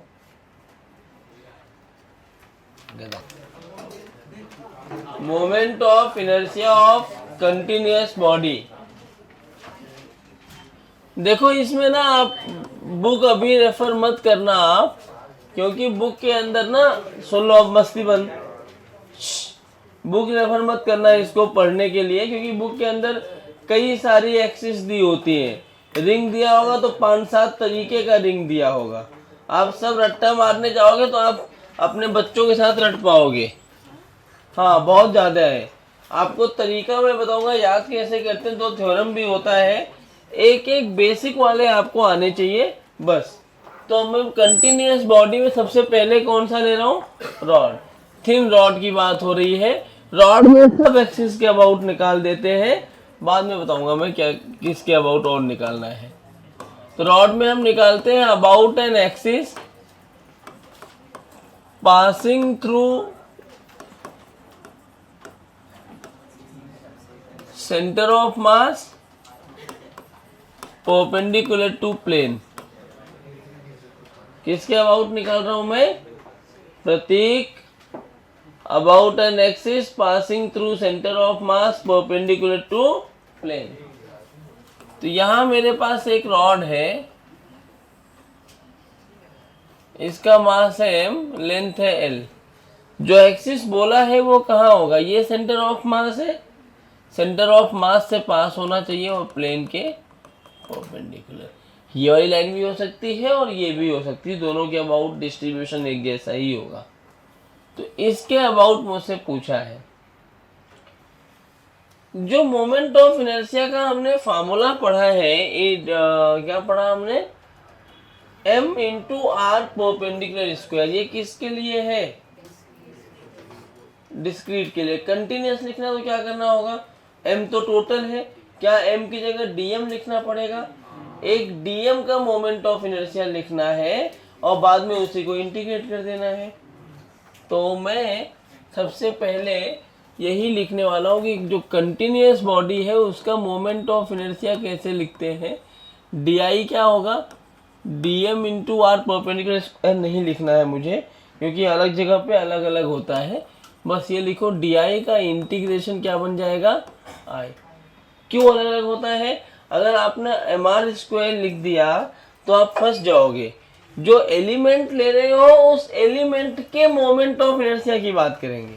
किसकी बात करनी है, जो एलिमेंट ले रहे हो उस एलिमेंट का मोमेंट ऑफ इनर्शिया। अगर मैं एलिमेंट रिंग ले रहा हूं तो रिंग का मोमेंट ऑफ इनर्शिया, डिस्क ले रहा हूं तो हॉलो स्फीयर लिया तो हॉलो स्फीयर का। समझा। तो ये इसलिए हमने नहीं लिखा। तो मास m लेंथ l है, रॉड है, कंटिन्यूअस बॉडी है, तो पहले पॉइंट बॉडी बनाना पड़ेगा। क्या करते हैं पॉइंट मास बनाने के लिए, x पे जाते हैं, dx का एक एलिमेंट लेते हैं, सेंटर ऑफ मास वाली चीजें कट कॉपी पेस्ट हो रही है, लैम्डा की वैल्यू m/l। फिर क्या करते थे, अब देखिए बिल्कुल कट कॉपी पेस्ट हो रही है चीजें, dm जिसकी वैल्यू लैम्डा dx, और इस केस में क्या हो गया ये, ठीक। अब मैं इस छोटे से पार्ट का जो di है वो लिखूंगा। क्या ये छोटा सा पॉइंट मास बन गया। इस छोटे से पार्ट के लिए dm इंटू एक्सिस से परपेंडिकुलर डिस्टेंस तो यही है ना, कितना डिस्टेंस है परपेंडिकुलर, x है, तो dm इंटू एक्स स्क्वायर। तो di क्या लिखा गया यहाँ पे, m/l times of dx into x square. और i लिखना है तो क्या करोगे, किसको करना है, x को। तो x की लिमिट कहां से कहां तक, 0 से, क्या पूरा रॉड कवर कर लिए, आधा ही रॉड कवर किया ना गधे। तो अगर मैं इस पॉइंट को एक्सिस बना रहा हूं तो मुझे पूरा रॉड कवर करने के लिए लेफ्ट में यहां आना पड़ेगा, -l/2, राइट में यहां जाना होगा। तो इस पॉइंट से रॉड कवर करने के लिए मेरी लिमिट होनी चाहिए -l/2 से +l/2। समझा। बस हो गया सवाल। तो i क्या आ जाएगा, अभी m/l तो बाहर आ गया, x² dx क्या होता है, लिमिट -l/2 से। तो एक काम कर लूँ, मैं ये 3 को बाहर निकाल लेता हूँ, तो अंदर बनेगा l/2 का whole cube minus of -l/2 का होल क्यूब। तो ये आ जाएगा m/3l 2l³/8, 2 4 जा 8, l ने l को मार के यहाँ स्क्वायर बना दिया। क्या i की वैल्यू आ गई ml²/12। ये आपको याद रखना है, रॉड का मोमेंट ऑफ इनर्शिया क्या होता है, ml²/12। किस एक्सिस के अबाउट, सेंटर ऑफ मास से पास करने वाली और प्लेन के परपेंडिकुलर। प्लेन के पैरेलल हो गई ये वाली एक्सिस, ऐसे गई होती तो passing through centre of mass parallel to plane 0 हो जाता। अच्छा, इसी के दूसरा वाला तुम करोगे, about an axis passing through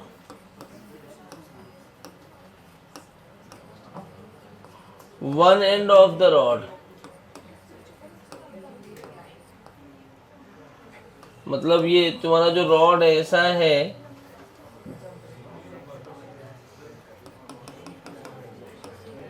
ऐसे पास हो रहा है। जल्दी जल्दी करिए, टाइम वेस्ट नहीं।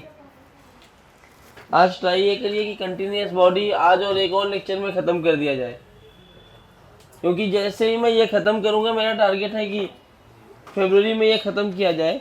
अरे यार ये क्या हो गया, फरवरी में ये ख़त्म किया जाए। ये ख़त्म हो जाएगा तो मैं इलेक्ट्रो चालू करूँगा।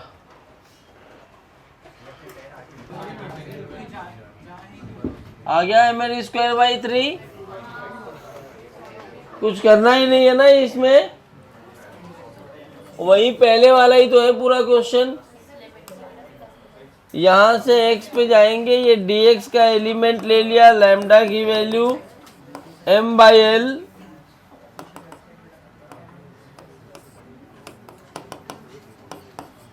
dm हो जाएगा m/l dx, करेक्ट।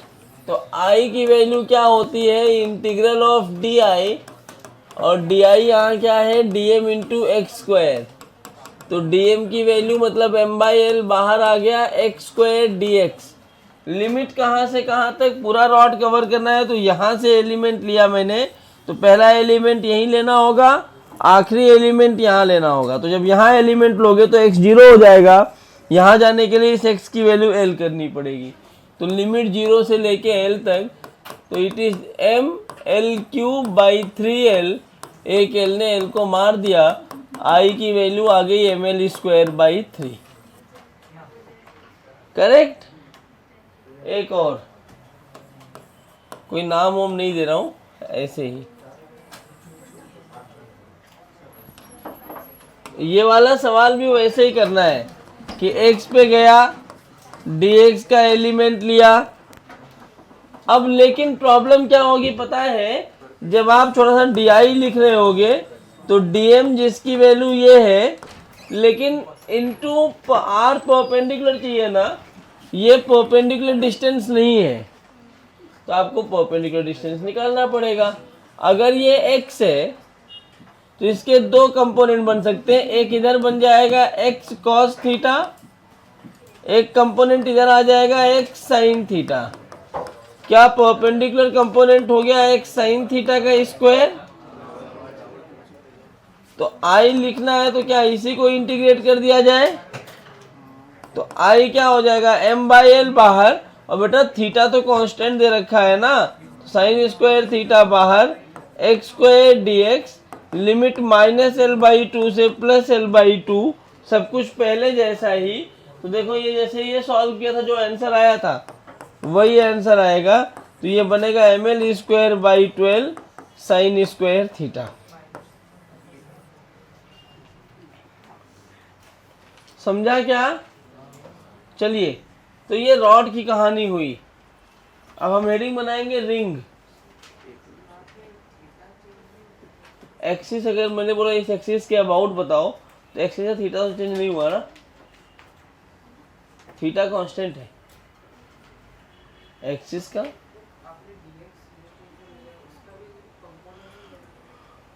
किसका, तो dx तो पॉइंट मास है ना, पॉइंट मास का डिस्टेंस जो आएगा वो परपेंडिकुलर होना चाहिए। हाँ, परपेंडिकुलर डिस्टेंस होता है, मास परपेंडिकुलर, मास तो स्केलर है ना, तो परपेंडिकुलर डिस्टेंस चाहिए होता। तो dm मैंने यहाँ लिया, उसके बाद ये x डिस्टेंस पे लिया, लेकिन एक्सिस से थीटा एंगल बनाना था, ये परपेंडिकुलर के लिए मैंने x का कंपोनेंट ले लिया।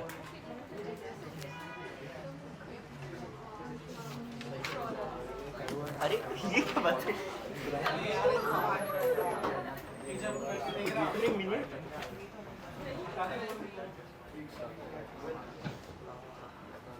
मेरे बोल रहे हैं अंदर बैठे, इसको मार नहीं पड़ेगा, तो ठंडी लगती है इसलिए अंदर बैठा। चलो लिख चुके। अच्छा, टाइम पास थोड़ा कम कर लो, थोड़ा सा 45 मिनट ही बचे हैं, तो क्या क्या क्या क्या कर रहे हो, 11 बजे तक लेक्चर है। अरे हमें पता है, मैं लेक्चर लेता हूँ, मैं जानता हूँ 8 से 11 है आज।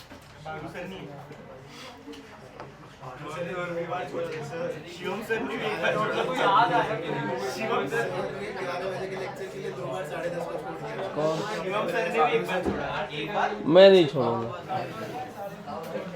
चलो, रिंग।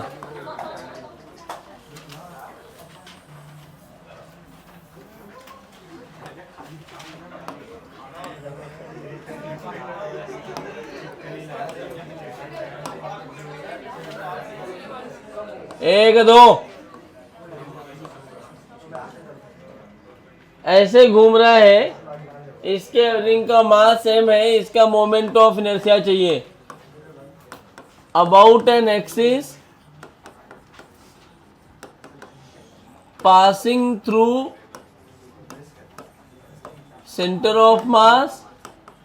अच्छा बेटा याद रखना, रॉड था ना, तो रॉड में ये परपेंडिकुलर टू द प्लेन और ये दोनों बराबर थे। रिंग में दोनों बराबर नहीं है, रिंग एक्स वाई प्लेन में रखा जाता है। परपेंडिकुलर टू द प्लेन का मतलब इस एक्सिस के अबाउट, ऐसे ऐसे बात कर रहा हूँ, ये अलग हो जाएगा एक्सिस। ठीक है, अब आगे हम जितना भी मोमेंट ऑफ इनर्शिया निकालेंगे वो सारा मोमेंट ऑफ इनर्शिया इस एक्सिस के अबाउट निकाल रहे होंगे। समझ पा रहे हो किसके अबाउट निकाल रहे हैं? तो आप हर मैं नहीं लिखूंगा तो अभी आप समझ जाना। ये सवाल कैसे करते हैं, रिंग में एलिमेंट लेने का क्या तरीका है, याद है? भूल गए? थीटा पे जाओ, डी थीटा का एलिमेंट लो, ये बन जाएगा आर डी थीटा। सही है? लैम्डा लिखना होता है तो ये आएगा m/2πr।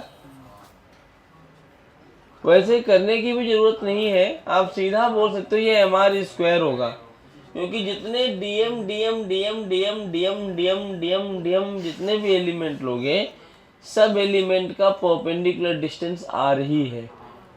ठीक है, तब भी लिखने का मन तो देख लो कि कैसे आता है ये। तो dm हो जाएगा m/2πr multiplied by R D theta. तो क्या m/2π डी थीटा पहले जैसा ही हो गया। तो इस छोटा सा जो एलिमेंट आया है, इस छोटे से एलिमेंट का मोमेंट ऑफ इनर्शिया लिखोगे तो क्या आएगा, dm इंटू आर परपेंडिकुलर, जो कि आर ही है इस केस में, क्योंकि किसी सर्कल में सेंटर से पास होने वाली सारी लाइन सर्कमफ्रेंस पर परपेंडिकुलर ही होती है। तो आई क्या लिखोगे, इसी को इंटीग्रेट कर दोगे। dm का इंटीग्रेशन क्या होता है, या तुम्हें ये नहीं करना है, तुम चाहते हो कि सर में बेवकूफ़ बना रहे हैं, पूरा लिखे, तो ये देखो m/2π r² D theta. Limit कहाँ से कहाँ तक, 0 से 2π। तो mr² बाहर आ गया, डी थीटा की लिमिट, डी थीटा थीटा होता है, लिमिट रखोगे तो ऊपर भी 2π नीचे भी 2π, क्या कैंसिल आउट हो जाएगा। तो ये क्या बचा, तो moment of inertia of ring is mr² about an axis passing through center of mass perpendicular to plane। तो एक्सिस जो सेंटर ऑफ मास से पास कर रही हो, प्लेन के परपेंडिकुलर हो, उसके लिए मोमेंट ऑफ इनर्शिया mr² है। अब डिस्क, एक्सिस सेम है इसलिए मैं दोबारा नहीं लिख रहा हूं।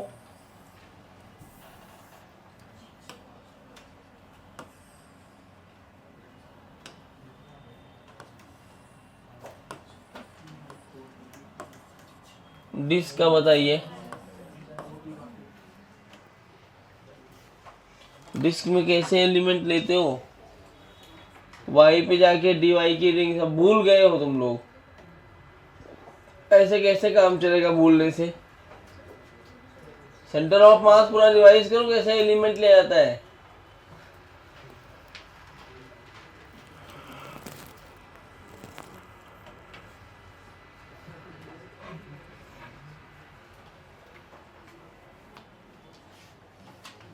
मैम सब ठीक,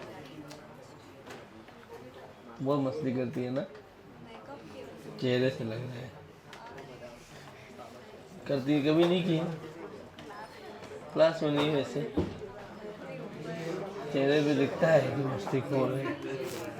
चलो चलो, मुंडी नीचे करके बैठो, मुंडी नीचे करके बैठो, बाकी लोगों को दिखता नहीं है। जल्दी लिखो, डिस्क वाला भी करना है उसको लिख के।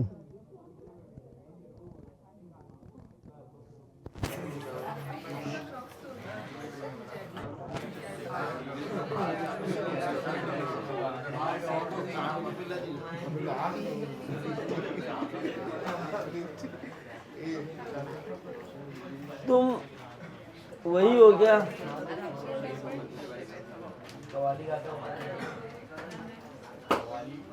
मैं अगर पीटीएम लिया ना तो कव्वाली ही गाने जाना पड़ेगा फिर। पीडीएम वाली राजी बुला लो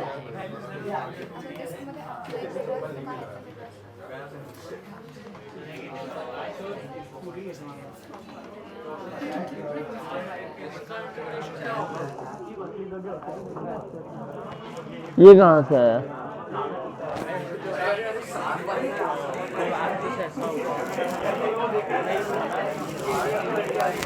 उसको मैं थ्योरम के थ्रू कराऊंगा, इसलिए बोला अभी मत करो।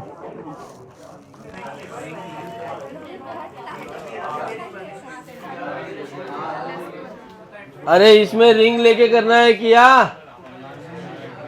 mr²/2 हॉलो स्फीयर करो, हो जाएगा तो रुकना नहीं है, आज करते ही जाना है।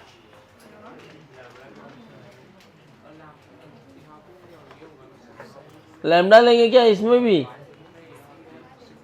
हाँ नशे में बैठे लैम्डा लेके सॉल्व कर रहे हैं। सेंटर ऑफ मास में क्या कर रहे थे?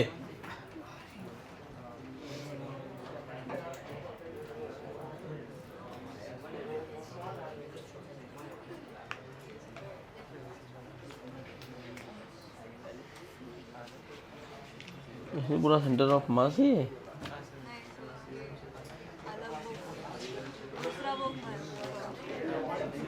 बहुत हो गया क्या? सेंटर ऑफ मास बहुत ज़्यादा पढ़ा दिया क्या मैंने? अरे बाप रे।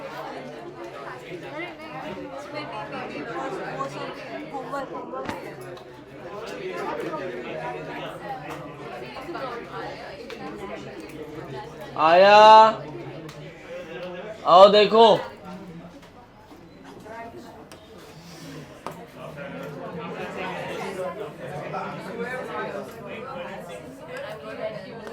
कौन गधा है ये? चुप नहीं हो रहा है। ऐसे आर पे जाओ या वाई पे जाओ, तुम्हारी मर्जी। आर और वाई एक ही बात है। डी आर थिकनेस का एक रिंग ले लिया मैंने, इसमें सिग्मा डिफाइन करते हैं मास अपॉन एरिया, फिर मैं लिखूंगा एलिमेंटल मास,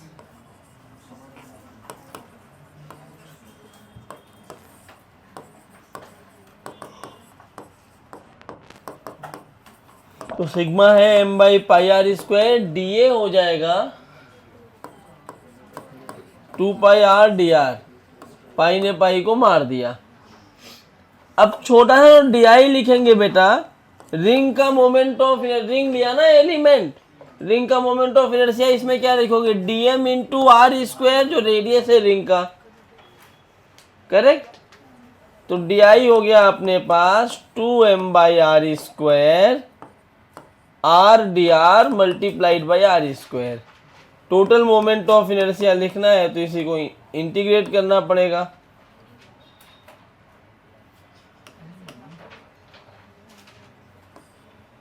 लिमिट 0 से r, तो i की वैल्यू 2m/r², या r³ बन जाएगा, मतलब r⁴/4,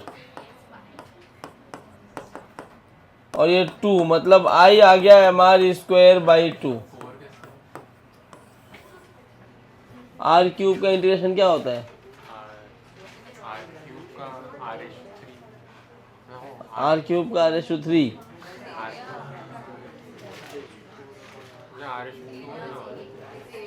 हाँ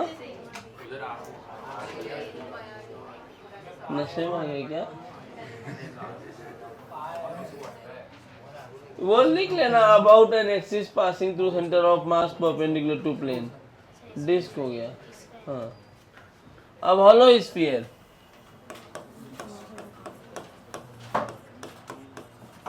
आज मुझे मजा आ रहा है, बहुत पढ़ा ले रहा हूँ।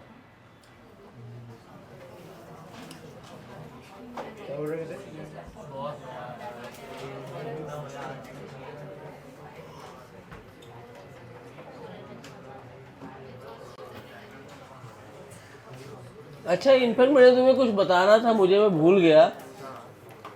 अगर रिंग की जगह सेमी सर्कुलर रिंग होता और उसी पॉइंट ओ के अबाउट जो भी दिया हुआ है सेंटर ऑफ मास के अबाउट, या पॉइंट ओ के अबाउट अगर मैं तुमसे पूछता मोमेंट ऑफ इनर्शिया, तो भी mr स्क्वायर होता। हाँ, इवन कोई भी सर्कुलर आर्क होगा तब भी वही होगा, क्योंकि सारा जो भी एलिमेंट लोगे वो आर इक्वल डिस्टेंस पे पड़े हैं। जब भी एलिमेंट लेने के बाद भी मासेस अगर इक्वल डिस्टेंस पे है from the given axis of rotation, तो आई को आप mr स्क्वायर लिख सकते हो। ठीक है, तो हॉलो स्फीयर में देखो क्या होगा। अब हॉलो स्फीयर में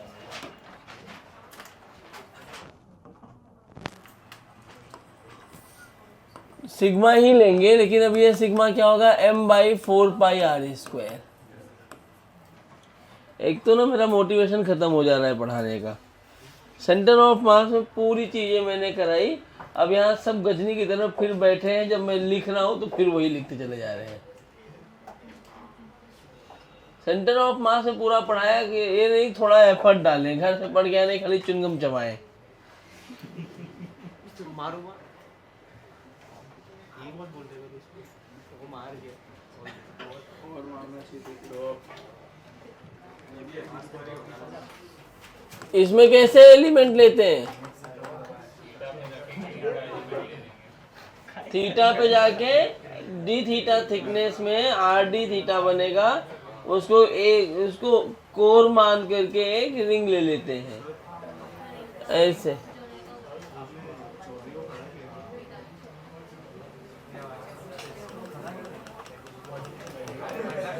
अब देखो हॉलो, क्या पीएचडी कर रहे हो कब से पंखे में, कभी तुम कभी ये।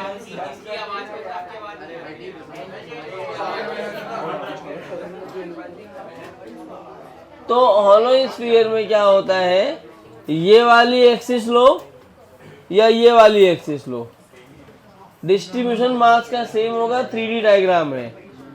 ठीक है ना, तो हॉलो स्फीयर में मैं ये वाली एक्सिस ले लेता हूँ। इसको लोगे तो कैलकुलेशन टफ हो जाती है, खाली इसलिए। तो अगर ये एक्सिस लिया मैंने, तुम लोग गिरा ही दोगे ना, तो ये थीटा, ये डी थीटा, ये आर डी थीटा, और ये अपना रिंग। करेक्ट। ये डिस्टेंस कितना होगा बच्चों, क्या ये आर कॉस थीटा हो जाएगा, स्मॉल आर क्या हो जाएगा, ये आर कॉस थीटा। अगर मैं इसका टॉप व्यू देखूं,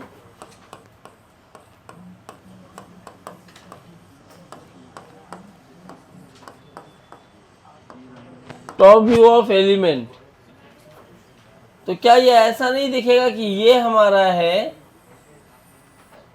जो ये रिंग दिख रहा है, ये आया है आर कॉस थीटा,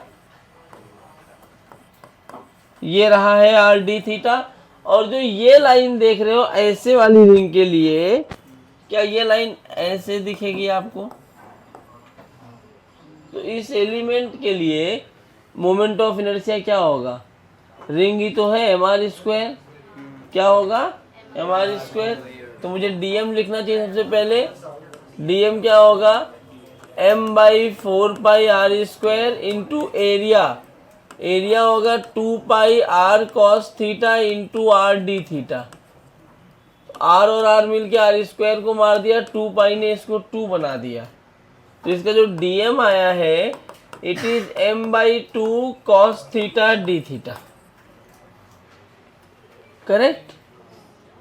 छोटा सा di अगर मैं लिखूं तो it is dm which is m/2 cos theta D theta into R square, और इसका r है r cos थीटा।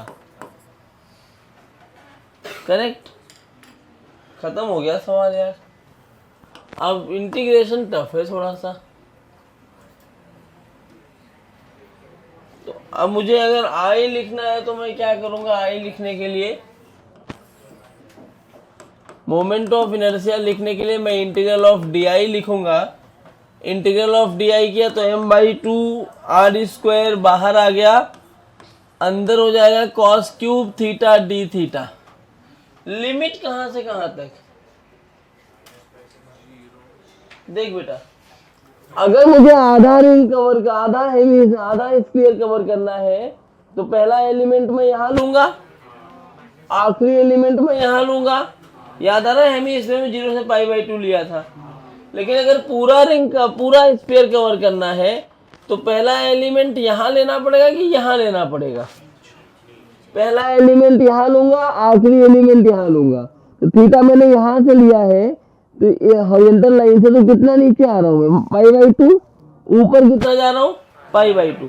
लेकिन पहले इधर मैं क्लॉकवाइज आ रहा हूँ और फिर एंटी क्लॉकवाइज जा रहा हूँ। -π/2 से +π/2। लेकिन अब याद करो, जब इंटीग्रेशन के लेक्चर में आप लोग बैठे थे तो मैंने आपको बताया था cos क्यूब थीटा को इंटीग्रेट तो कर ही नहीं सकते, cos 3 थीटा के फार्मूले से करना पड़ेगा। तो cos 3 थीटा का फार्मूला होता क्या है? We know that cos 3 theta is equal to, तो यहां से क्या ये नहीं आ जाएगा cos 3 थीटा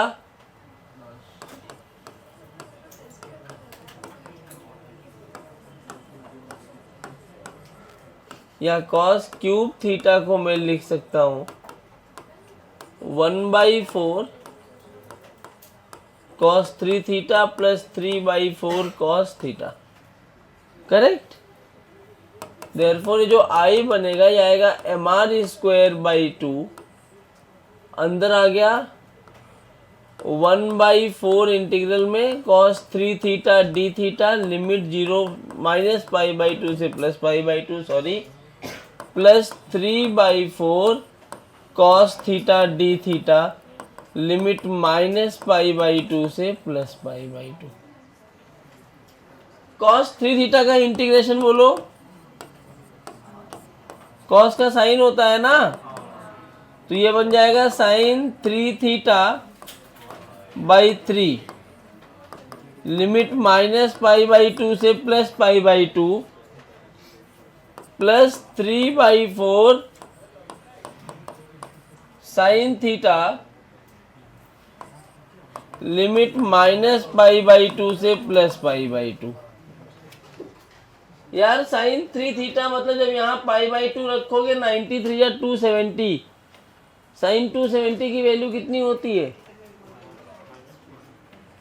360 होता है ना साइन में, तो 270 क्या होगा? -1। तो आई की value mr²/2 1/12, this is -1 and sine -270 रखोगे तो ये +1 बन जाएगा। आधे लोग कह रहे पता नहीं क्या लिख रहा है ये। अरे साइन -3π/2 इज -sin 3π/2, तो 3π/2 0 ही होता है साइन में, और ये एक माइनस लगा था और लोअर लिमिट में है, तो माइनस और माइनस मिलके क्या बन गया? प्लस। और ये बना 3/4 sin π/2 माइनस ऑफ -sin π/2 मतलब प्लस। तो आई आएगा अपना mr²/2, और ये तो पूरा कैंसिल हो जाएगा,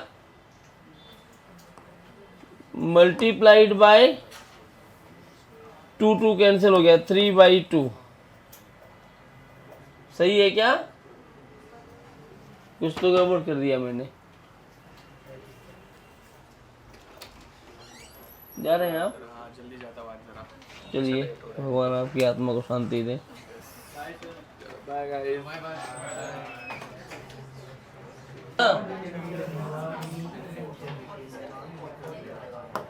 गलती तुम्हारा काम है ढूंढना, मेरा नहीं।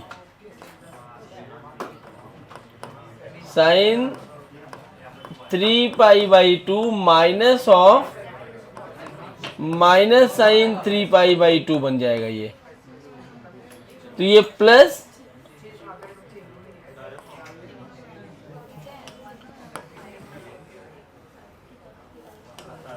और यही गलती हुई थी। Plus 3π/4 sin π/2 minus of minus sin π/2। हाँ यही गलती हो गई थी, ये 2 था।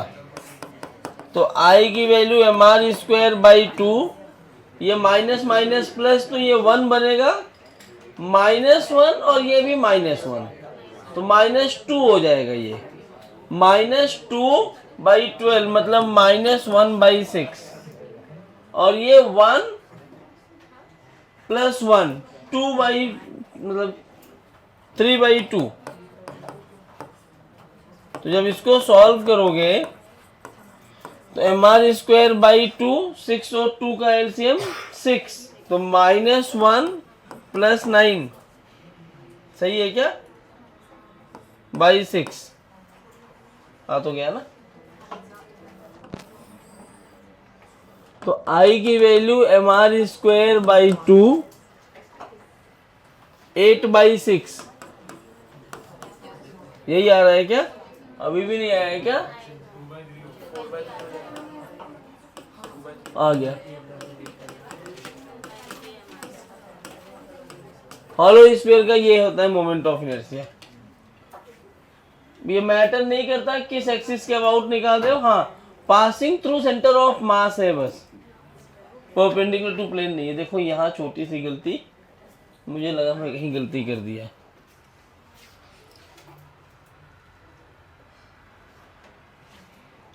अब सॉलिड स्फीयर में कैसा एलिमेंट लेते हो, हॉलो स्फीयर का, तो बनाओ सॉलिड स्फीयर का। इसको कर ले तो सॉलिड स्फीयर का निकालो। 3D वाले डायग्राम में किसी भी एक्सिस के अबाउट निकालोगे सेम ही आएगा, बस सेंटर ऑफ मास से पास होनी चाहिए एक्सिस।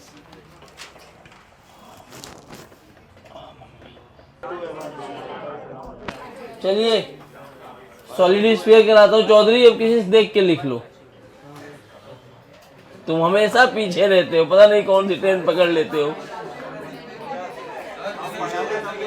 तो उसके बाजू में बैठते क्यों हो, इतनी जगह खाली है तो जानते हो वो नहीं पढ़ने देगा, वो खुद नहीं पढ़ा था, हट जाओ वहां से।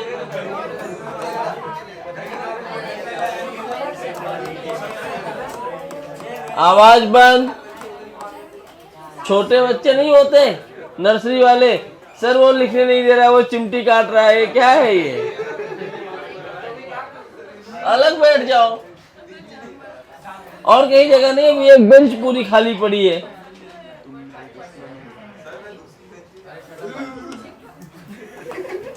ए मिश्रा तू अलग बैठ जा, मिश्रा तू अलग बैठ जा पीछे।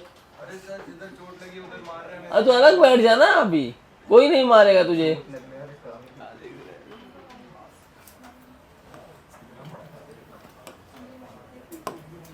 परेशान कर रखे भाई ये लोग।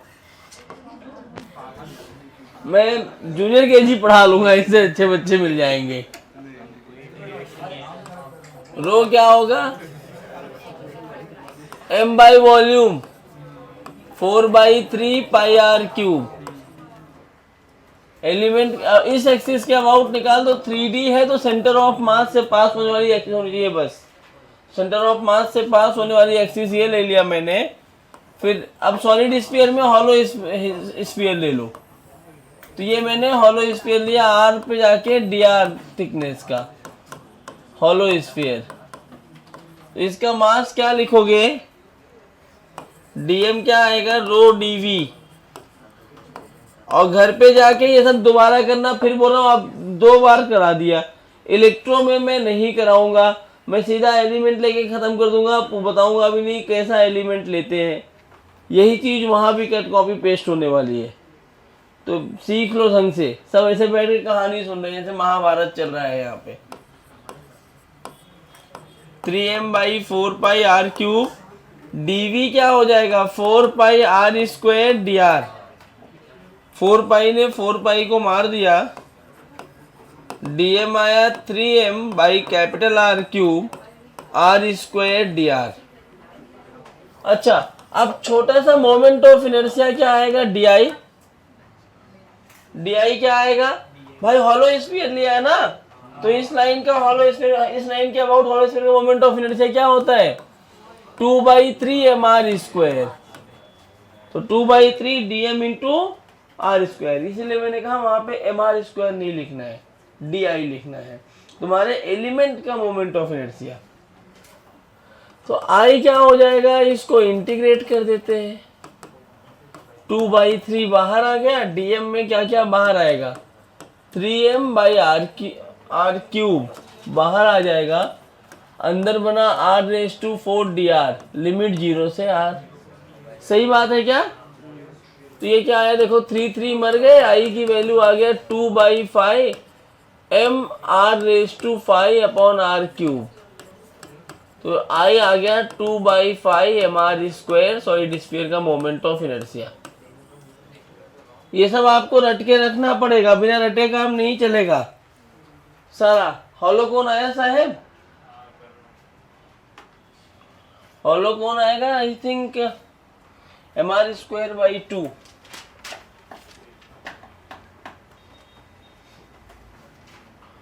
अच्छा, सिलेंडर में क्या होगा? Hollow cylinder looks like a ring, mr² ही होगा, रिंग। और डिस्क लोगे तो दबाओगे तो डिस्क, सॉरी सॉलिड लोगे तो डिस्क बनेगा वो। तो hollow cylinder mr², solid cylinder mr²/2। अभी हमें करना है hollow cone, solid cone, triangular plate, about it's base. 3 छोड़ दो, करवा दो। नेक्स्ट क्लास करा दो तो एलिमेंटल मास पूरा देख के आ जाएगा। एक बार देख के आ जाएगा तो बराबर हो जाएगा। सीओएम में भी आज इतना ही पढ़ा रहा हूँ, अगले लेक्चर में वेरी गुड ये पूरा सीओएम का जितना सुन लो, हाउ टू टेक एलिमेंट वाला जो कॉन्सेप्ट है सेंटर ऑफ मास में के, वो देख के आना। और देखने के बाद अगर आपका मन करता है, देखो ये ऑप्शनल है लेकिन कर लोगे तो अच्छा है, हॉलो कोन और सॉलिड कोन ट्राई करके आना। हॉलो कोन में देखो एलिमेंट कैसे लोगे बता रहा हूं मैं, ये इसके अबाउट चाहिए होता है आपको, और आप एलिमेंट ऐसे x पे जाके dx का लेना।